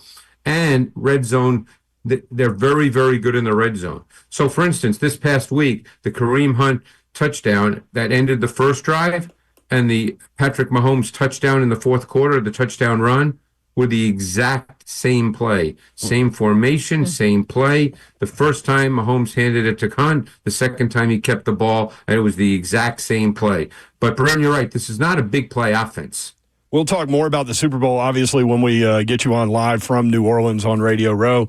Going to be a fascinating matchup, though. It sounds like kind of a chess move matchup. So it'll be interesting to see. I think third down is the fascinating down for the Chiefs O Eagles D, and I think first down is the fascinating down for the Eagles O Chiefs D. What do you think about people who say, "Oh, this is a uneventful, boring matchup"? You know,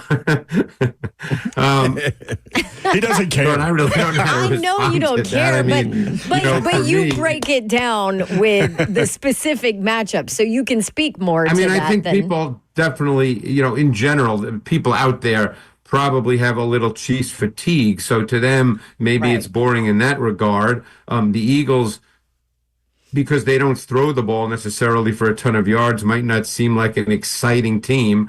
But of course, for me, because of what I do, I find the matchup to be absolutely fascinating.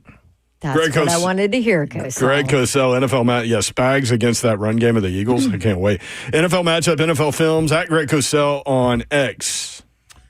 Cosell, the DN out of Arkansas, Landon Jackson. Your thoughts on him?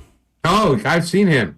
Okay. Yeah, I really like Landon Jackson because I did him in detail last summer, and I've seen a little bit of him this year as well, just because I really like him. And it's funny when I see things and I sort of get a feel for a guy. Sometimes I'm always leery of making comparisons because that's all people remember, and then they think, "Oh, you're an idiot, you're nuts." So I'm just going to tell you this: number one, I really, really like the player, but I said here's what I said. So again, people listening, I expect this. If you're on social media, you expect to be called a moron pretty often.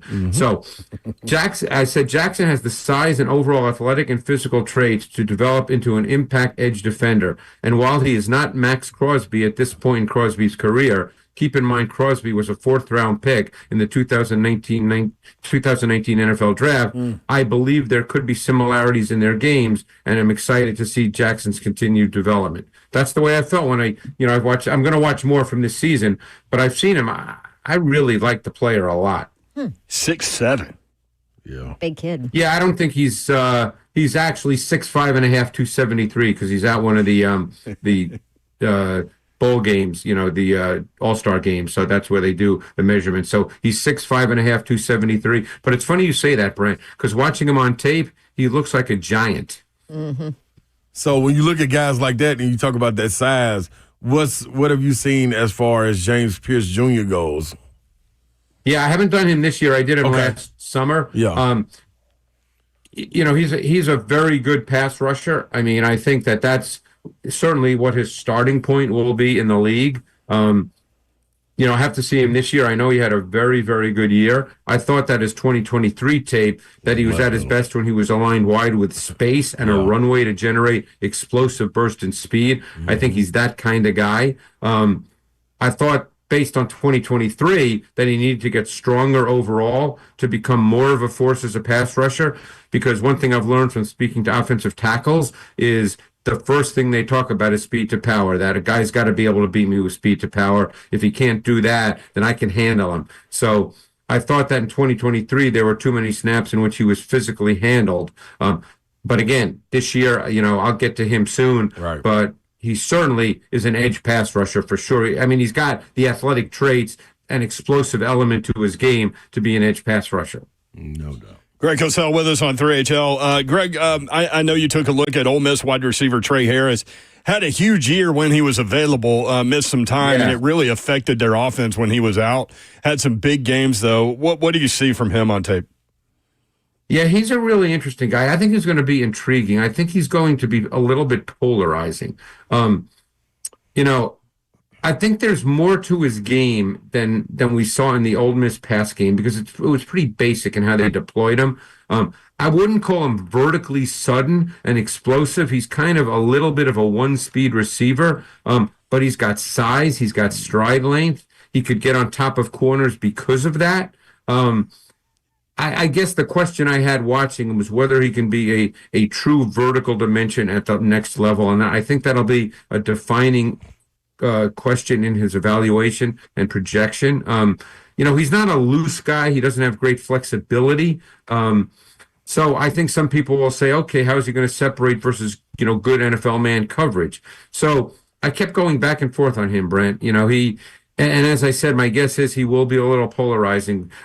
When I speak to coaches at the Combine, I guarantee some will say they like him and some will say they don't. He's just going to be one of those guys. I love talking with you about big production guys in college and then to get your take on what you actually see in tape, because so many of us just see all this production and these long touchdowns and think like, oh, that translates to the NFL, when it definitely doesn't sometimes, Well, it doesn't always. It is, sometimes it does. Yeah, Lane Kiffin offense or, scheme wise. And so that's he caught a ton of hitch routes, and that was a major part of their offense because corners played off and Dart threw it to him on hitch routes. And, that's great. It gives them some numbers, but that's not the way you evaluate a receiver. Right. I want to ask you about, because I feel like his name has really popped lately, and that's Jack Beck. Yeah. TCU wideout. What did you see from his tape? You know what? I didn't know anything about him, Dawn, and I love those guys. I love when I know nothing about a guy other than his name, because obviously TCU is not necessarily on my radar during the NFL season. So well, why not, Cosell? I popped in his Coach tape. Mack's going to get you. Yeah, he is. What's that? Coach Mack's going to get you. Yeah. Well, there you go. But I love this kid's tape. I mean, I think he had a pretty refined and nuanced sense of route running. He's a big kid. I didn't put his numbers in, but I know because he's at the Senior Bowl, so he's big. Yeah. I thought his hands were phenomenal. He caught everything. He snatched the ball away from his frame. He made contested catches, and then he had a seamless transition into run after catch.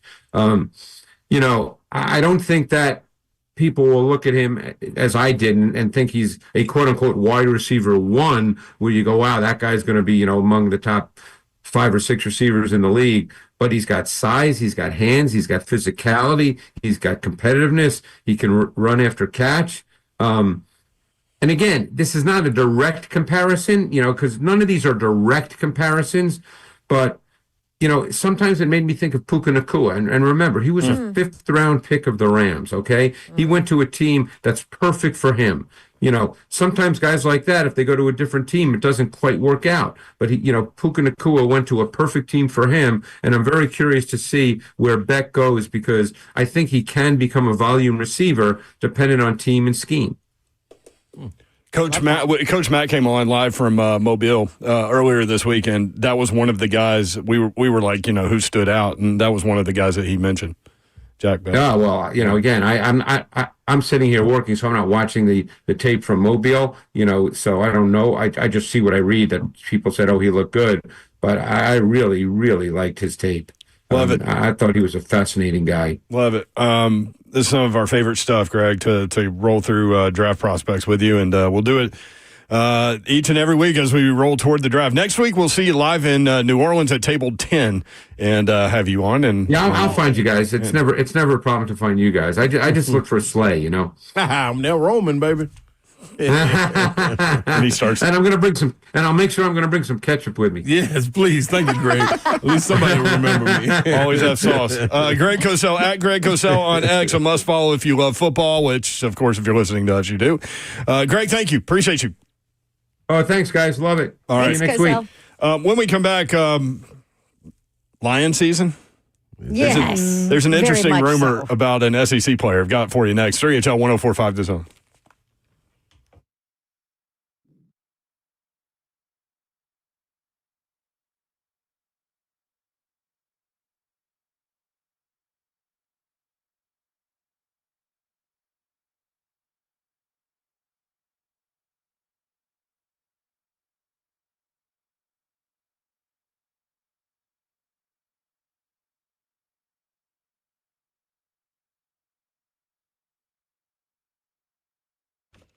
Hey, everyone, as a customer of Pella Windows and Doors of Nashville, I would love to recommend them to you. As a matter of fact, I've used Pella For my rental property, we used Pella for our new windows and a door in our home. And maybe you're like me, it's hard to take the whole, okay, I got to spend money to do windows and doors, new windows and doors.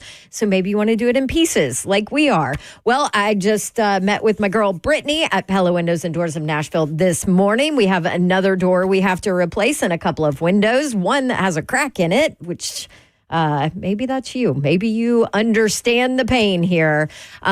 I did all the research for you so that you don't have to. And I can tell you that Pella Windows and Doors of Nashville is the best. They're the best out there. They're the best people. Oh, and by the way, Pella, the company, has been around for 100 years this year. They are all about giving you guys the Dawn deal. That's all you have to ask for is the Dawn deal. And they'll give you 50% off qualifying installations and no money down, no interest, no payments for 12 full months. 615-249-1910. Or just schedule your free consultation online, PellaNashville.com.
3HL 104.5 The Zone.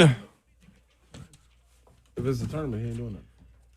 Florida at Tennessee. We're going to break that down in the next hour. Congrats to TSU basketball. Coach Penny Collins and his crew, down 1, hit a game-winning 3 with 0.6 seconds left to win at Little Rock. TSU has won 4 in a row and 5 out of 6. We were talking about them yesterday, getting hot at the right time. In a one big league, actually, that was at Twin Peaks we were talking about. Yep. In a one big league, though, you got to get hot at the right time, and now's the right time. 7.5 point underdog and walking into that game. That's right. Tigers play at SEMO on Saturday at 3:45. TSU won the previous matchup earlier this month by 2 at the Gentry Center. Congrats to Western Kentucky. Hilltoppers beat UTEP 78-74. Christian Lander with 28 on 11 of 15 shooting. And congrats to Austin Peay. The Governors beat Bellarmine. Is that how you say that? Bellarmine. I thought it was Bellarmine, but I could be wrong. You got me. Bellarmine. Austin Peay won. Regina. Okay. Austin Peay won. 86-77. Cy Witt with 25 points and 12 boards in that deal. All right, Lion season. Babsy loves it, especially the player I'm about to mention. Oh, boy. Jackson Dart? Is this where we are? Yeah. From JPA football. Rumors. They write. Rumors. This is from at McShay 13. Todd McShay, they say. This is from Todd McShay. I haven't heard from him lately. There are multiple scouts that view Ole Miss quarterback Jackson Dart as their QB2 in this year's draft class. To be honest with you, I think that's complete and total bullshit. I'm with you, Callie. QB2! Y'all are smoking crack. Like, stop. Stop. You can't stop it, Babs. You can't even hope to contain it. What? This is draft season, Babs. And on top of it, Todd McShay should know better than that. I mean, if it actually came from him. So, man, that talent, his talent must be real interesting. Oh, it's interesting. Shador Sanders did an interview on the sideline of the East-West Shrine game. Because he didn't play, right? He didn't play. Yeah. Oh, so he did go to the game. Mm-hmm. I saw. Good He for him. went to the game. I saw a report that he had left early, but I guess He may have done that, but he was there. He was at the game. Good for him. There were a lot of players leaving early from the Senior Bowl this week. Who they had a couple, two good days of practice, and then Right. packed it. I know the Texas A&M pass rusher, Shamar Stewart, yeah. Yes, I know he was seen leaving the hotel, and I think one of the fans asked him, he's like, "Are you leaving already?" And he just smiled and he said, "We'll see."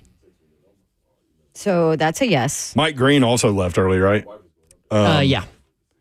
Yeah, I mean, once you put some stuff on tape, like, what does playing in the game do? Because a lot of the people down there leave before the game even happens. All right, Babs, I get that, what do you but got? I don't know. Part of me is kind of like, hey, listen, if you Commit. sign up for it and you commit, like, can we see it through? Unless you're injured, unless something happens, unless you have a prior commitment or whatever. I mean, it opens don't things know. up for some other guys to Exactly. take advantage of an opportunity. You're taking a spot, though. You're taking Slay. a spot in the That's first true. place. That's Slay true. had to step away for a second. I want to run this by Slay like it never even happened. You ready? Yeah. All right. Lion season. Babs loves lion season, right? I actually do. I love all these rumors that go flying around. This one is great. Here you go, Because Slade. I love the soap opera, the stories. Yep. All right, this is from JPA football. Rumors. They say this is from Todd McShay. Rumors. There are multiple scouts that view Ole Miss quarterback Jackson Dart as QB2 in this year's draft class. To be honest with you, I think that's complete and total bullshit. QB2 like the second quarterback taken? Yes. To be honest with you, I think that's complete and total bullshit. Thank you, Zell. Like, get it. Come on. Why? What did he do? Like, what? No, seriously. Like, what did he do? People are for winning evaluating. everybody over. Jim Nagy put out that he had the longest drive. They went to Topgolf to celebrate the players for the weekly practice awards. He had the longest drive and the hardest drive speed. Yeah, Well, good that ought for to work. him. Yeah. He can do that over there See, on He can do that when he field three. doesn't make it in the league. Or Field when he's three. holding the clipboard. Field Like, three. Hey, He can do Al- that Al also. Del Greco used to hit wedges on field 3 during practice. Yeah, over at there the you go. Titans facility. He would hit them into, he was trying to go between the goalposts is what he was doing. But a lot of the golf balls ended up in Lake Amulet over there. That's simple.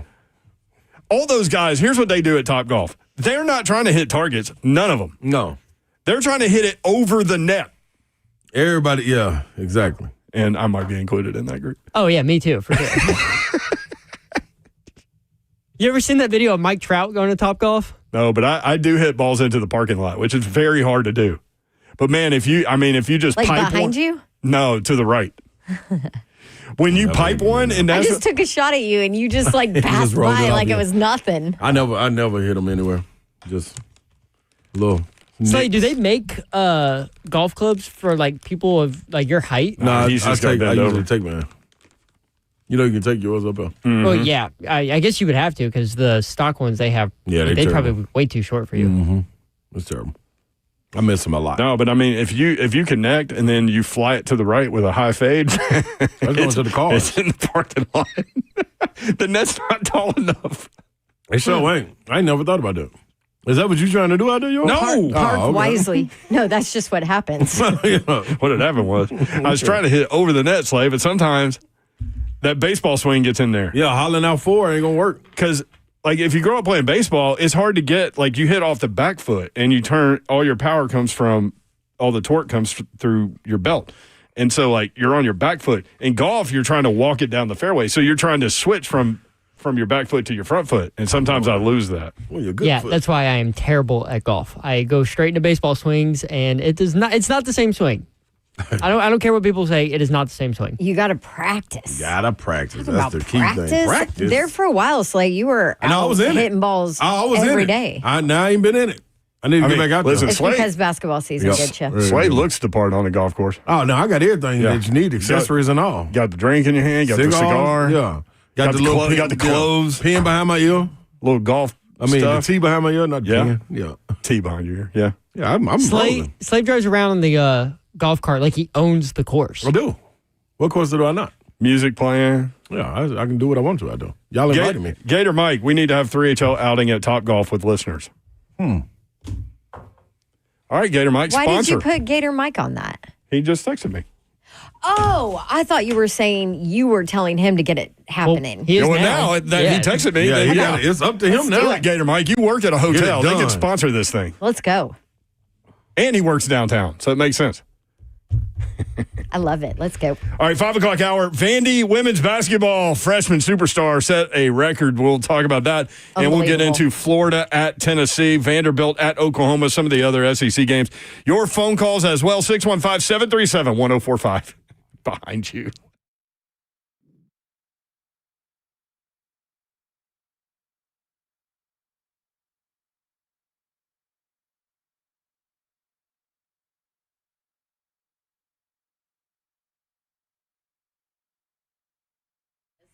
What's happening, fellas? I need you to listen to me. I gotta talk to you, and I got a question for you. You happy with things in the bedroom? You know what I'm talking about, right? Are you happy? Is your partner happy? Are you noticing some differences? Well, you got a lack of desire, energy, performance issues, whichever one it may be. Did you know half of all men would struggle with erectile dysfunction at some point in their lives? You need to hit up GameDayMen'sHealth.com. Get on them right away. 615-898-9367. Call or text this number to get in the game today. That doesn't have to be your normal. Listen, ED issues can be caused by any number of things. Testosterone could be something else. Bottom line, you don't know until you see Game Day and get checked out and get your test levels. 615-898-9367. All you need is 10 seconds. If you got it, listen, grab your phone, go to GameDayMen'sHealth.com. At the top of the page, click Book Appointment. Pull up on one of the two locations, Green Hills or Hendersonville.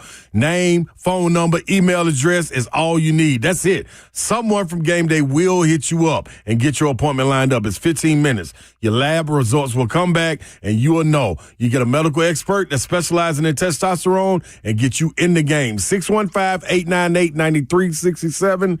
Call or text GameDayMen'sHealth.com.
Good evening. It's 5:02. I'm Joseph Bonanno live from the 104.5 The Zone studios. In NFL news today, the New Orleans Saints, who are the only team who have yet to hire a head coach, plan to meet with Eagles OC Kellen Moore following the Super Bowl. Saints GM Mickey Loomis informed other candidates this morning that while there have been no final decisions made, he does plan to continue discussions with Kellen Moore. Moore has been working on his staff, but he can't be officially hired until after the Super Bowl. And the Bucs are promoting Josh Grizzard to offensive coordinator. Grizzard spent 7 years with the Dolphins before joining Tampa Bay last year. And this weekend in college hoops, number 8 Tennessee looks to end its 2-game skid at home versus number 5 Florida. Tip-off for that one at 11 a.m., which is when you can catch the Ball Network coverage of the game right here on The Zone. Number 1 Auburn is on the road versus number 23 Ole Miss. The Tigers looking for their 8th straight SEC win to start league play. Tip-off is at 1, and number 24 Vanderbilt plays its first game of the week on the road versus Oklahoma. Tip-off for that one is at 2:30 on the SEC Network. For all your foundation repair and waterproofing needs, you need to visit USSTN.com. Breaking news at once on your home for the Titans and Balls. This is 104.5 The Zone.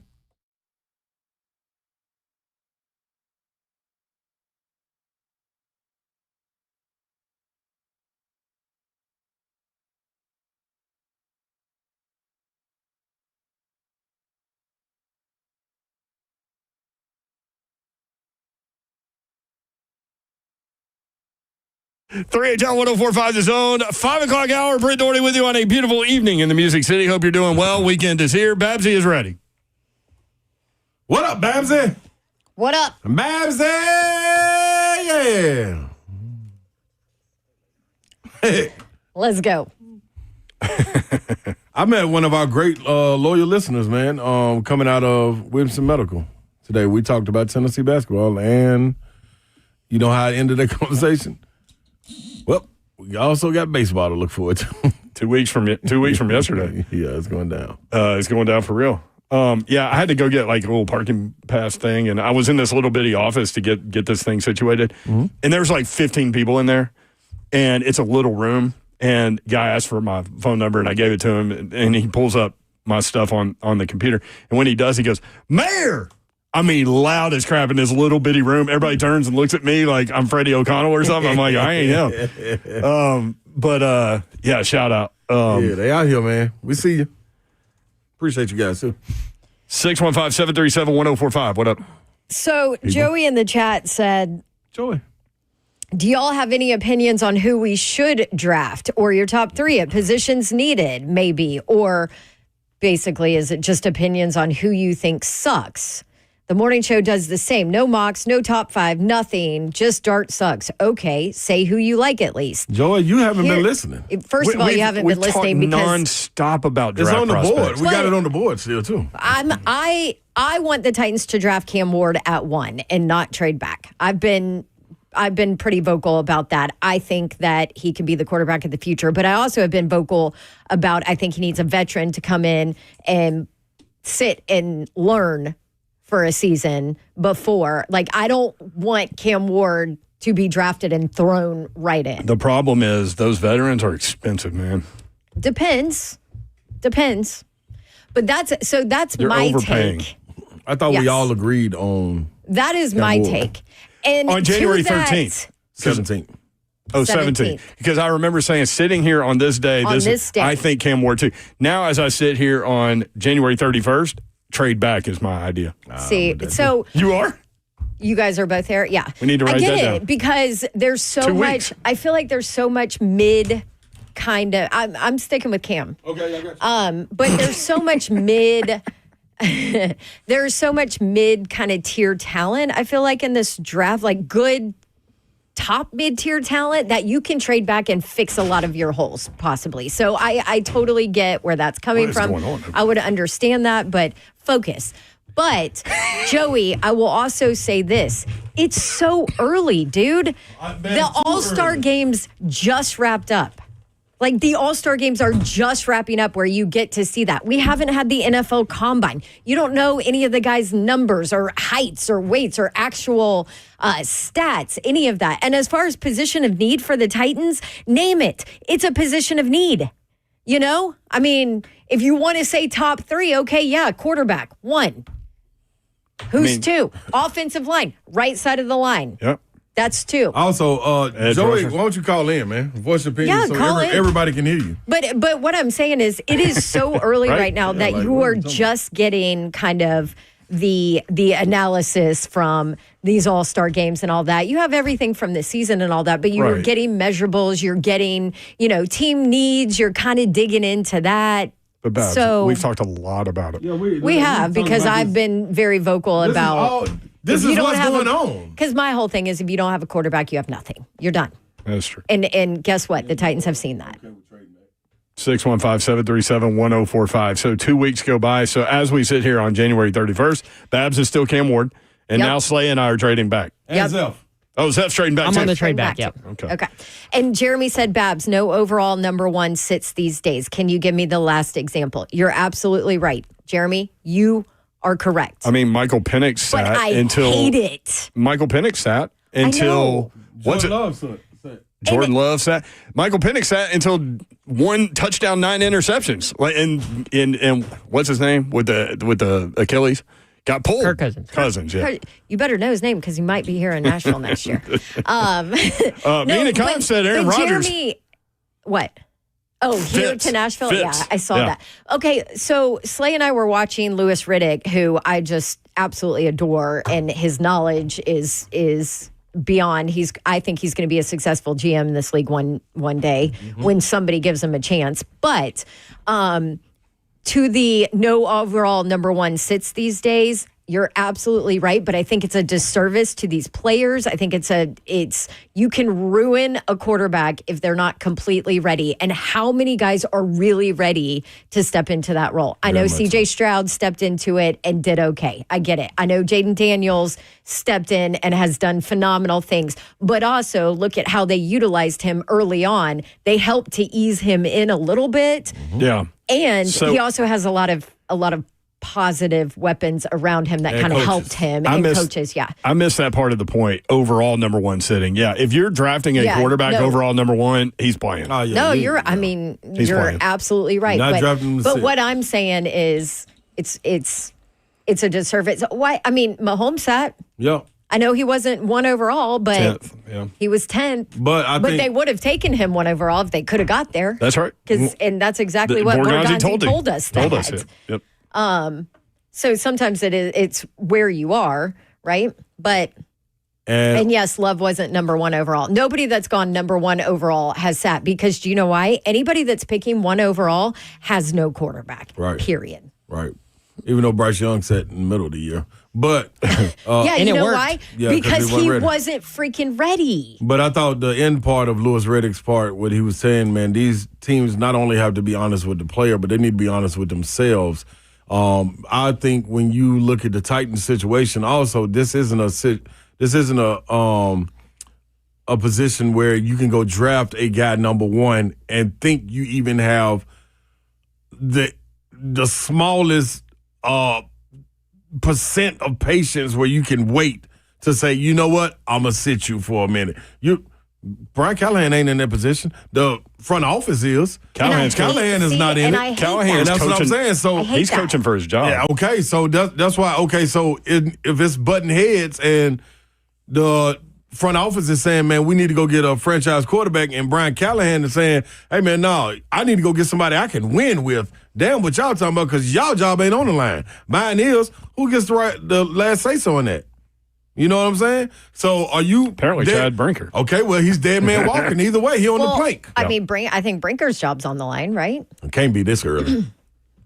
Well, I didn't. Oh think no, you're right. Brinker, No, yeah. yeah, Brinker. I'm thinking Borgonzi. My bad. Yeah. No, yeah, not Borgonzi. Brinker. Yeah, But that's what absolutely. I'm saying. I mean, Absolutely. honestly, I didn't think necessarily Rand Carthon's job Yeah. should have been on the line. Even with him then, even with Brinker, It was do year you three. have It the was really opportunity year to have three, yeah. patience with saying, all right, let's go Right. get a guy that we can develop? Do we even have the people in place to develop the guy if we're going to let him sit? Well, and can you do it We didn't have it with Malik. differently than the league has done with a number one overall pick in the past? Like, I don't know. Zeph has the last Can one you that's out. do it Yeah. different? The Right. last number one overall pick to not start in the first game, game. is Baker Mayfield. He sat He didn't start that first game, and he came in the middle of game 2, I think. Okay, so and then that's before that was Jared Goff, 2016. Brian Sipe. With the Rams. With the Rams, he sat for 9 games. Yes, because remember we've talked to Coach Mack about that. They had their bridge quarterback, drafted Goff, let him sit. But see, that's the thing, man. You He hear did- all that did okay outside after that. noise, and if you ain't winning, or with that bridge quarterback, if you ain't able to stay even keel, man, them fans are gonna talk. Mm-hmm. Like the outside media, and number one, if you think we ain't had no highlight or spotlight on us with the number 1 pick, if we go draft somebody, the spotlight will be on us, whether you are a train wreck or not. And the other thing is, if you're picking number 1 overall, you also don't have the pieces around in the places that you need them. And I'm on record as saying I don't think the Titans are as bad off as people think, roster-wise. And I tend to agree with you that it's just so many spots that make it glaring. Lost some 1-score games. But it's a lot of spots, yeah. You know?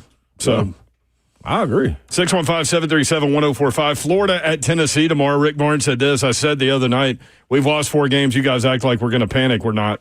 Remember I said that the other day? End quote, yeah. Okay, but I felt like the Batter Vol fan base was panicking a little bit No, the after fan base that is Kentucky loss. absolutely panicking. Yeah. Yeah, No ifs, ands, or Panzika buts was about it. before the Kentucky game. Yeah. Yeah. And it's going to be like that. But that's the thing. If you take the gauge around the league outside of Auburn and outside of Alabama, everybody is panicking. Yeah. Anybody Because can do anybody. anytime you lose 2 games or you lose 2 out of 3, whether the panic is going to set in because of the depth of the league. Which is happening to everyone except for Auburn and Alabama. That's the only team. Zakai Sigler did What not teams practice. Hey, lady. Oh, the one on your shirt. Lady. Whoa, Regal. Hey. Carry on, Mayor. Thank you. Playoff Carry hockey. on. What was I saying? I don't I know. know. Sorry. See, nobody knows. Oh, Zakai Sigler did not practice yesterday. Yeah. Rick Barnes says he wasn't worried, though. Nah, nobody is. Gator Mike on 3HL. Mike, what's up? Every time you all mention that, Florida's not panicking at 18-2. Am I right, Ron? Yes. Is he right, Ron? Is he right, Ron? Or something like that. It's like, we're flying under the radar, man. What's up, Ron? Y'all are not flying under the radar. Yes, I've said it. It's 4 teams that are in contention to go to the Final Four. Let me say it again: Auburn, Alabama, Tennessee, Florida, in no particular order, outside of Auburn being first. All right. I know you got my back. You know, I told you I love our depth and our size. Like for 4 guards, 4 big men, they can match up. They can run the floor. Or we almost out rebound everybody every game. And then 2 of your big men combined for 27 rebounds against Tennessee last time around. Yeah. And Ron loves my guy Hall off the bench. Yeah, I do. He's a good dude. Hawk. Yeah, I like Hawk. Him also, and y'all supposed to be getting Handlogged back too. So that's gonna be interesting. Yeah, but I think the I latest news talked is to he's going to Duke. sit. Good.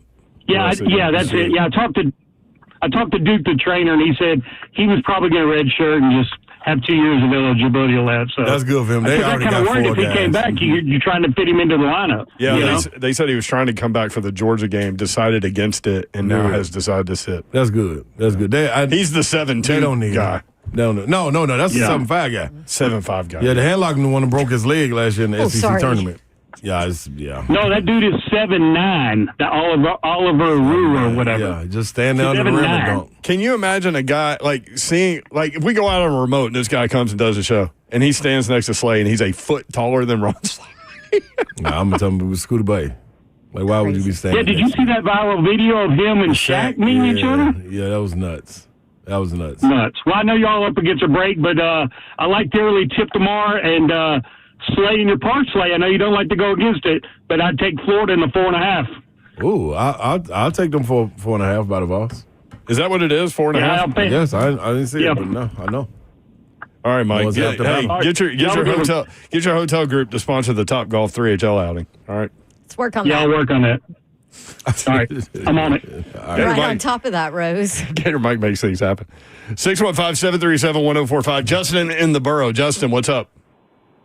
Hey, happy Friday, gang. How are y'all doing? What Happy up, Friday. though? Hey, I got a veteran quarterback for y'all, but I haven't heard his name dropped yet. All right.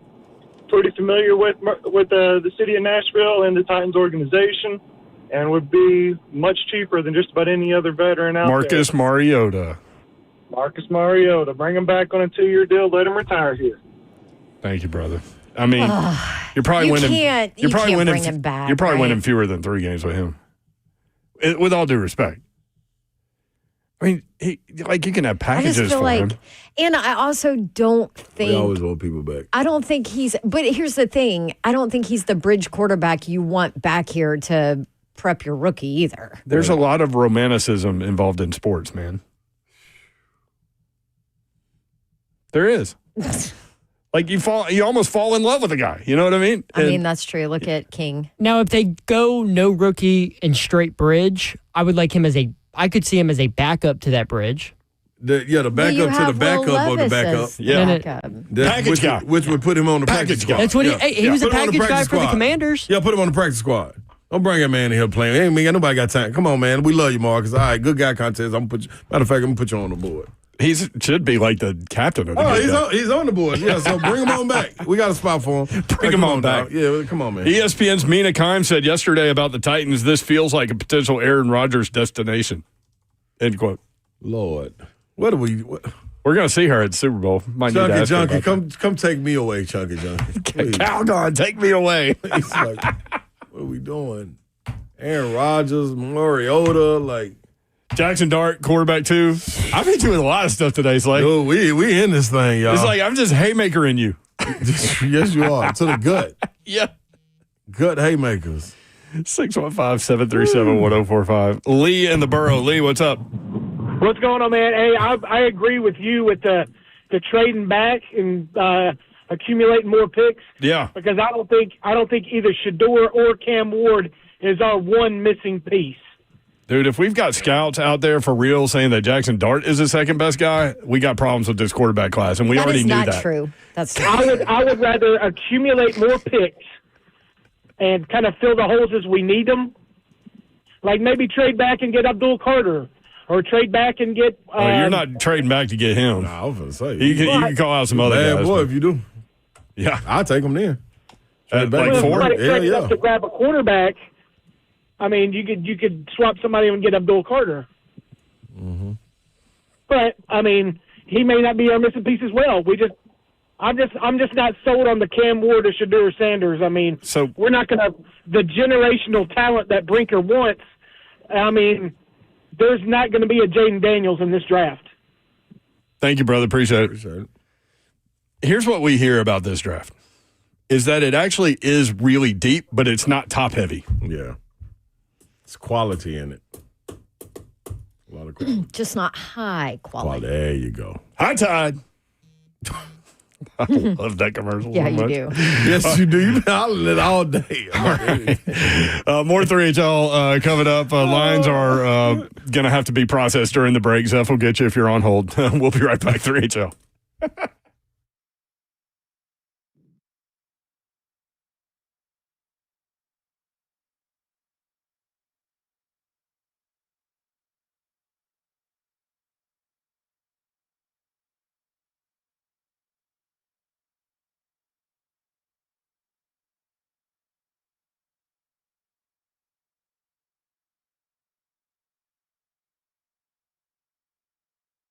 What's happening, y'all? Holistic Stem Cell Therapy brought to you by Kellum Stem Cell Institute. Go over there and get the work done. All you got to do is go get this therapy. It already exists in you. It's your body, your cells, your solution. So you hold the key. It'll harvest your body's stem cells, store them for future and continued use. That's what Kellum would do.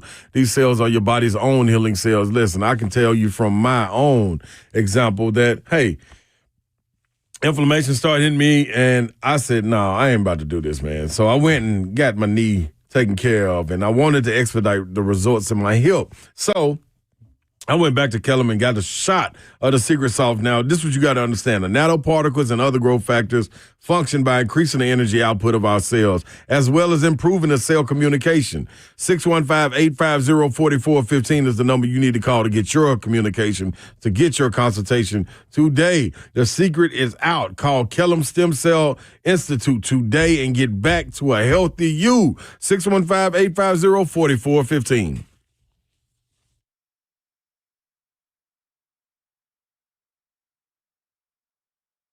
I love living in Middle Tennessee. We've got great restaurants, entertainment, sports, and one of the nation's top Ford dealers right here in our backyard. Two Rivers Ford. Remember that name. Two Rivers has been a staple in our community since 1983. They're locally owned. They have a non-commissioned sales team, and they sell below MSRP. They've been doing business with integrity for decades. Two Rivers Ford, the South's most trusted Ford dealer.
3HL Friday edition, 104.5 The Zone. Brent Doherty, Don Davenport, Ron Slay with you. No. You can watch the show live, YouTube, Facebook Live, Twitter, and Twitch. Twitch, please. Toby says we got to check out Manning's in New Orleans. It's Archie's place. Great vibe. Okay. We were talking about Uber stories earlier. Slay's got a 4.9. I'm 4.85. Dawn has a 4.62. But she can point back to specific rides where she thinks that she took a hit. Yeah, somebody tried to sabotage Babsy. VFL Nick wrote me and said, It wasn't my fault. I used to drive Uber back in the day, and I had a customer ask me one night, aren't you afraid you might pick up a serial killer? He said his response was, what are the odds of there being two serial killers in the Uber at the same time? That's a great response. Way to scare That's a good one. your backseat rider. That's a good one right there. 615-737-1045. Y'all, what about Vandy women's basketball? Superstar freshman Michaela Blakes went for 53 last night, coming off 33. Man. Down at Florida. She set the new NCAA record for points scored in a game by a freshman. She broke the SEC overall record for points in a game. And that 53-point performance in Gainesville ties the building record. Blake's tied Chris Jackson. That's something right there. Man, that is saying something. I mean, a pure DOG dog. She's just a freshman, too. 5-star McDonald's All-American. Blakes was asked what her mindset was. She said, quote, just come in the game and take it over. And that's what it looked like. And how about that? No. A freshman saying that. Kudos to her, man. And also, man, to her running mate. Like, her running mate ain't far behind her, Camille Pierre. Like, Camille is the truth, too. That's a walking double-double. I think she had 3 points in that game. So, and she averages 20 and 10. So it's telling you something like them taking turns. I think Camille is maybe a sophomore, but it's good to see when you look at the landscape of women's basketball. Shea Ralph, we talked about Candace Story Lee a couple of days ago and what she's been able to put together over there, believing in her coaches. And Shea Ralph is right there, picking up the pieces and moving right along. You got a bona fide star in Michaela Blakes and also in Camille Pierre. The rest of the team is really good too, but to be able to get them going in the right direction and have a leader like that, when you look across and you see what Coach Mork is doing at LSU, you see what Dawn Staley is doing at South Carolina, what Caldwell's doing at Tennessee, Kentucky's rolling, like, it's starting to pick back up. You know what I'm saying? Texas is good. But you start to see individual stars, Flau'jae Johnson at LSU, Anissa Morrow down there, and then everybody that's at South Carolina when you start talking about like there's plenty of them. And then nationally, you Paige Beckers and Juju Watkins, all of these players, you now have one a budding superstar in the SEC, and Michaela Blakes. And that ain't nothing you scoff at. You know what I'm saying? Like, those don't come around enough. You know what I'm saying? Like, especially here in the SEC, in somewhere outside of LSU. Where's she from? New Jersey or something? She's from the Northeast. I know that. I think it might be Jersey. Jersey, because she played at Rutgers Prep or something. And her brother, I forgot who her brother plays for. Sheesh. I forgot he went off against UNC. Shea Ralph getting it done, though. That was a big-time get there. Yeah. No, that's huge. For sure. Yes, dog, man. I'm telling you, go check out. She'll be on the sleigh ride this weekend. Already. There you go. I got 3 women on the sleigh ride already. Sleigh Dog. I don't know what the guy's going to do. Sleigh Dog on the SEC Network. Pick it up. Tomorrow, do you have to wear like some Auburn pin, or are you done? Oh, no, I'm absolutely done with this. As a matter of fact, I'm so done with it, I'm going black tomorrow. I'm going all black. Really? Yeah. Wow. I'm done with all this. The Undertaker. You haven't done that yet. I know. This will be it. That's going to look good. Thank you. Number 24, Vanderbilt at Oklahoma, 2:30 on the SEC Network, talking about the men now. Vandy has won 3 of their last 4, with 2 of the wins coming against top 10 teams, Kentucky and Tennessee. They have lost their last 2 road games, however. So that's that little road game thing going on in the SEC. Oklahoma started the season 13-0. Then they lost their first 4 SEC games. They have won 2 of their last 3, however. So an interesting matchup there, Vanderbilt at Oklahoma. Some of the other games, number 20, Missouri at 14, Mississippi State, who is awesome at home. 12 o'clock on the SEC Network. Number 1, Auburn at 23, Ole Miss, 1 o'clock on ESPN. Georgia at number 4, Alabama, 3 o'clock ESPN 2. Texas at LSU, 5 o'clock SEC Network. Number 13, Texas A&M at South Carolina. A&M favored by 5.5, 7:30 on the SEC Network. And Arkansas at number 12, Kentucky. John Calipari going back to Rupp Arena. Kentucky favored by 11.5 in that game. 8 Does o'clock he on get ESPN. booed? Absolutely. Really? I mean, if it was me, no, it's no question about it. Like, because in honoring a guy, we'll honor you when you come back 8 to 10 years down the road and we about to hang you. Not when you're bringing right now. not first real. And coaches aside, Arkansas and Kentucky go way back. That's a rivalry. With a little rivalry thing. That's a rivalry game, yeah. Like when you go through eras and talk about different teams having their time to shine in the SEC, that's how it was. It was Kentucky, then Arkansas, then Kentucky. You know what I mean? Mixing Mississippi State in there. You know, LSU had a run. Tennessee had a nice run. Like it's so many different factors in this one. But if they are who I think they are, Kentucky will boo the hell out of them.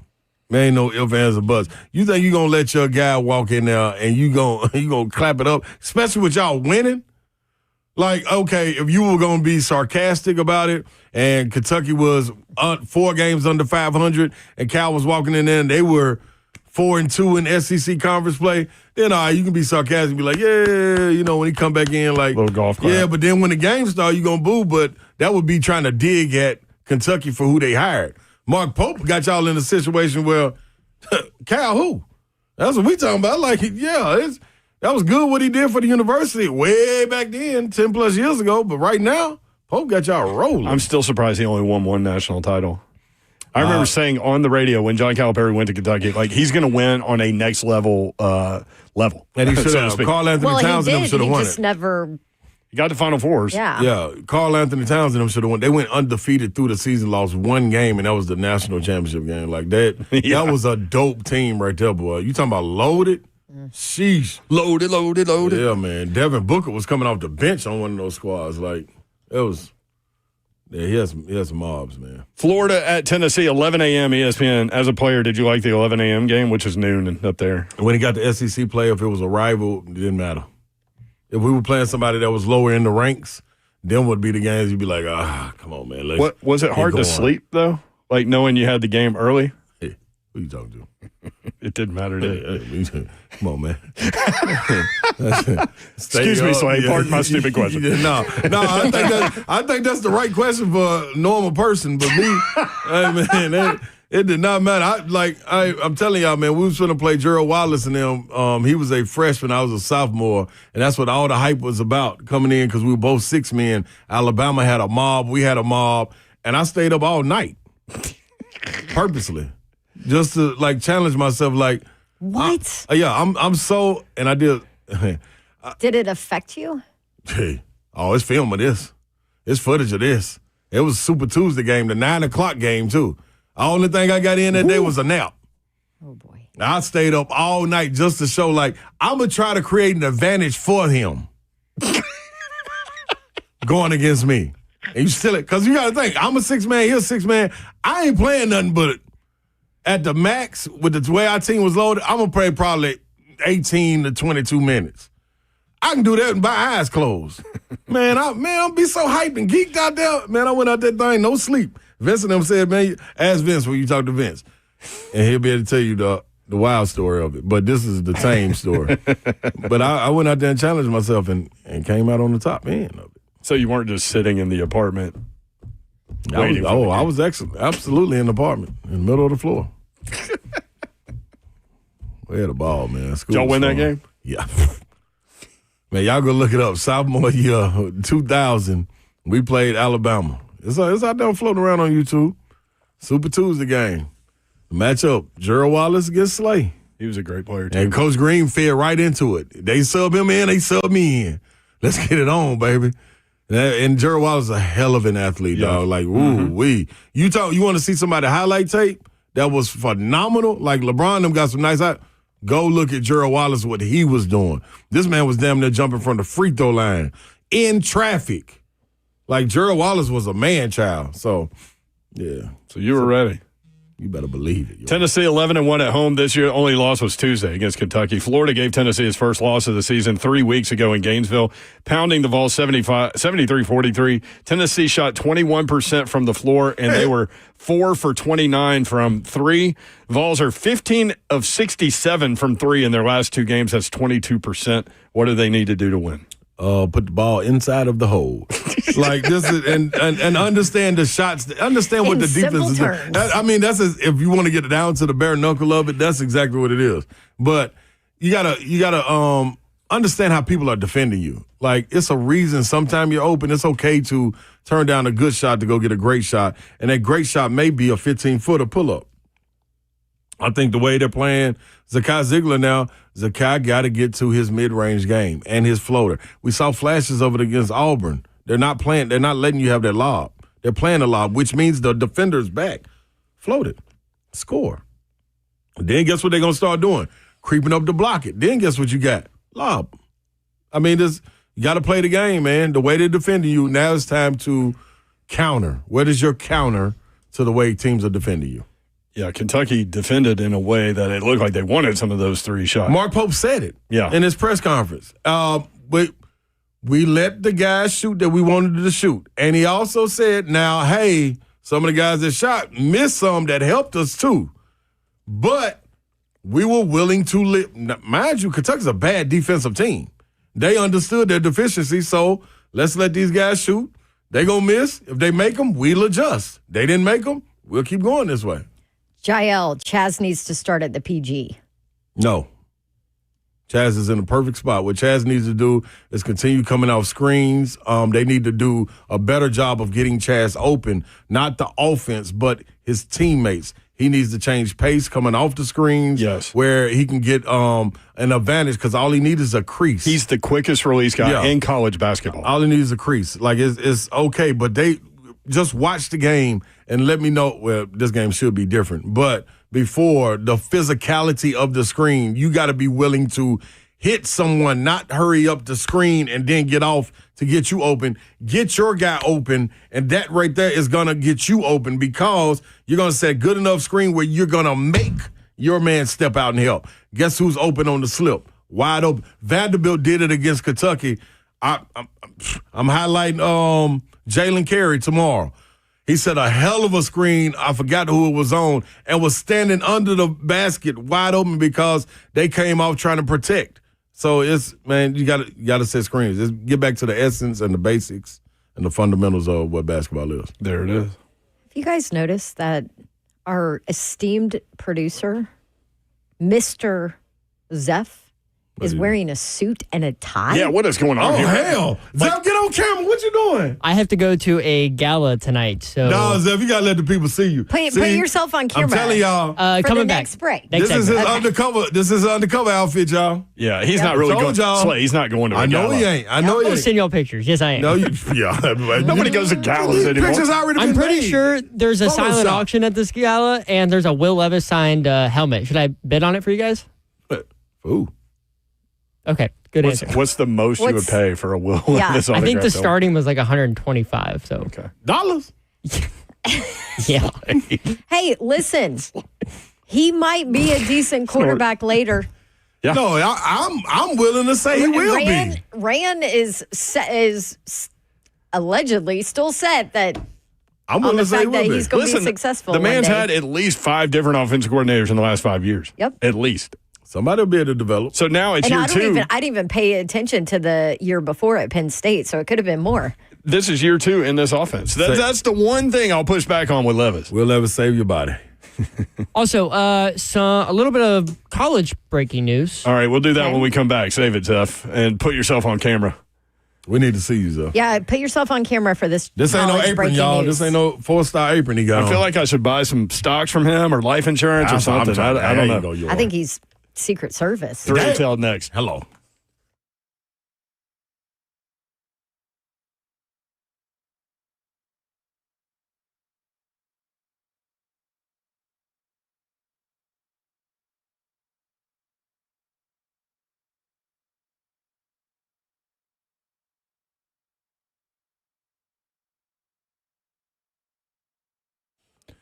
Nashville's best sports bar, that's Scoreboard, Opry, live music 7 days a week, free parking, and your favorite spot for Sunday Fun Day.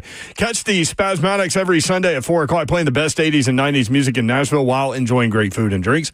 Whether it's game day or a night out, Scoreboard brings the energy. Have you ever been to the Nashville Palace? If not, get ready to boot, scoot, and boogie. Get down to the Nashville Palace for line dancing lessons every Tuesday, Friday, and Saturday night. Whether you're a beginner or a two-step pro, they have the moves to keep you on your feet. Then stick around for the Friday and Saturday night dance party with live music and plenty of room to show off your new skills. And don't forget, 7 days a week, they have live music in the front room, keeping the honky-tonk spirit alive. Nashville Palace, where the music never stops and the dancing's always hot, but maybe you're going downtown for a fun night. Doc Holidays is a must. It's your Nashville destination dive bar. Try the best Bloody Mary downtown. Sunny D shots in. Enjoy live music every day. Plus, a new winter drink menu with cozy new favorites. See you at Doc Holidays, Nashville Palace, or Scoreboard Opry this weekend. Yeah,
3HL 1045, the zone. This Zeph is your song, Zeph. That's exactly what you look is in a like. suit. He's in a black suit. I said, like, Slay goes, look at that little skinny tie. And I said, yeah, he looks like, Babs. Babs said that. I said that. I said, it looks like a reservoir dog. Yep. Why are you not up on the stream? Come on, Zelf. There he Let me is. see my Look boy. at our little Zeph. Oh, Hey, old Zeffy. our baby's all grown up. Oh, Zephyr. He's all grows up. He's all grows up. He's all grows up. To me, you look like you're going to play clarinet in like a school, orchestra thing. It's like 8th grade graduation is what he looks like, right? This is the only suit that I own. Well, not now. I No. just got a new Careful. Right. That's right, for the wedding. But it's the only one I can currently wear. So Shout out Street. shout out Street. Street tuxedo. In case So you think you look like you're in Men in Black? He does. I Do do. you have sunglasses in there? We used to. Hold up. Put on your sunglasses. It's over by the Chilean monkey Close your ass. and the hand-drawn picture of Ron Slay. Costa Rican monkey. That's I drew that. Costa Rican. Yeah. You know I drew that I heard. No. of Slay. That was a good job by you. Yeah, there was one day where remember the cameras weren't working for a little while. Oh, yeah. Yeah, Slay's camera was just broken, and so I drew that to put it up there. It got a little headband on it. Also, you need black sunglasses, not Yeah, we don't- blue-tinted we don't sunglasses. no, that look cool though. Those, have black it looks back pretty there. good. On the camera. Look at him. Oh, I like that, man. You can watch we're the show doing live. radio, yeah. YouTube, Facebook Live, Twitter, and Twitch. Switch, please. Secret Service Zelf. All right, you want this breaking news? College football breaking news? Breaking news, college football, and then we'll go the- to Dowdy. NCAA has settled its lawsuit with several states over NIL rules for recruits. That includes Tennessee and Virginia. That means that they will permanently allow NIL collectives to negotiate deals with high school and transfer portal recruits before commitments in Tennessee and Virginia. Got to do it. Wow. Settle. What's the quarterback name? Faison? Brandon Faison? Yeah. Yeah, 5-star coming in class of 2026, From the state of North Carolina. Yep. which means he can get Yeah, get a some bankroll this going into the he can senior. get some NIL deals. You better know it. 615-737-1045. Dowdy, next up in Kentucky. Dowdy, what's up? Not much, guys. How you doing? Great, man. Thank you. Hey, appreciate you taking my call. Slay, to your point about Cal being booed tomorrow real quick, there are already videos out where Kentucky fans are showing up to the airport and the team hotel booing. Yes. Oh, boy. That's what I'm talking about, Big Blue Nation. Listen, for those that don't know, Kentucky's just different, man. That's what I'm talking about, BBN. Way to represent. There's a whole lot of Tennessee football fandom in that little sentence. See, Cal just thought he was going to be able to walk around, go to dinner with his friends, and have congregate. Nope. BBN out in full force. I love it. No, it ain't happening. But the reason I called, Don, we've been going back and forth in the chat. Oh, yeah. And I just wanted to clarify something. I understand what you're saying about taking Cam 1 and setting for a full year. My question to you is, who's going to be that bridge quarterback you're going to pay $20 to $40 million for when our cap is not that high? Yeah. No, I mean, I get it. That's the problem. And It is a problem. You're going to be looking at on a serious note, what do you guys think Kirk Cousins is going to demand? He's never demand because- low money. He I always know, demand but high. he kind of struggled last year. But so. he does that because somebody's always going to pay it. Spot Track the other day put it at like $45 million. Somebody always going to pay it, dog. They're going to pay it. Even if it's not us. Like, I can't see him, like, giving us a discount just because, like, what if he goes to, he could go to the Jets. Like, he can go up there with Aaron Glenn. Well, You know what I'm saying? allegedly, Go to the Giants. Hey, Aaron might be getting along, and Aaron Rodgers might stick there. What are you doing hanging up? Yeah, that's true, too. Yeah, I want to see that one. I love to see Aaron Glenn, as serious he is, with Aaron Rodgers, how particular and Be interesting, wouldn't self-centered it? he may be. Mm-hmm. I know that it's a legit point, but That was a good point. I think it's You think it's doable? doable. I just think if you're taking a quarterback one, I'm telling y'all how to do it, man. Scrap all that. It's the man with all the times, and his game is Danny Dimes. There you go. How much is he? Danny are we want looking? Danny want 30. Danny want at least 25 to 30. Now that's what I'm telling you. This ain't no when Danny come in. This ain't no bridge for a bridge quarterback, you're going to overpay. You just are. and this ain't no bridge coming in here for Danny if he coming here. I love how much you love What Danny. about Danny Dimes. a backup that's out there? Oh, now that one. So what you trying to develop and coach a guy along? What kind of don't know. stresses See, they I gonna put want in the a veteran, preseason? though. I mean, in the off season, with Will Levis that's still gonna be here. That's what I think. A lot of us are not taking into account. He gonna push somebody. We know what he does in the off season. He shows up in the off season. Mm-hmm. Yeah, he do. Just ain't nothing when the season get here. But have a safe flight tonight. I appreciate it, y'all. Are you gonna have enough time to go see your people? Oh yeah, both spots. Oh, I don't know. I might Voodoo pass. Donuts, I calling might your pass name. on Voodoo. I'm trying to get my cheeks down. I knew that was coming. My facial cheeks. Going back to the squirrel. Yeah, man, I can't have them little stuffed hibernation cheeks. I need low face. We'll see you on the SEC Network in all black tomorrow. I might wear a white shirt. It just depends. Babs just put me through hell this week. So You looked very good in your Auburn gear. You took it off a segment early, but that's fine. I know you got to go catch a flight. plus I gotta shake it I'll down. let you slide. Thank you, Babs. Okay, too much info. I don't know. It's just us that know. Have a great weekend, y'all. We appreciate you participating with the show and consuming our product. Hope you have a great night and listen. And a great weekend. We appreciate you including us in your day. We do not take that for granted, nor do we take that lightly. Yes, have a great weekend. Good night. God bless. See ya. Wouldn't want to be you unless you were Michaela Blake. Shout out. Woo! 53. Scorching. Flamethrower activated. Go Vols. That's all I know.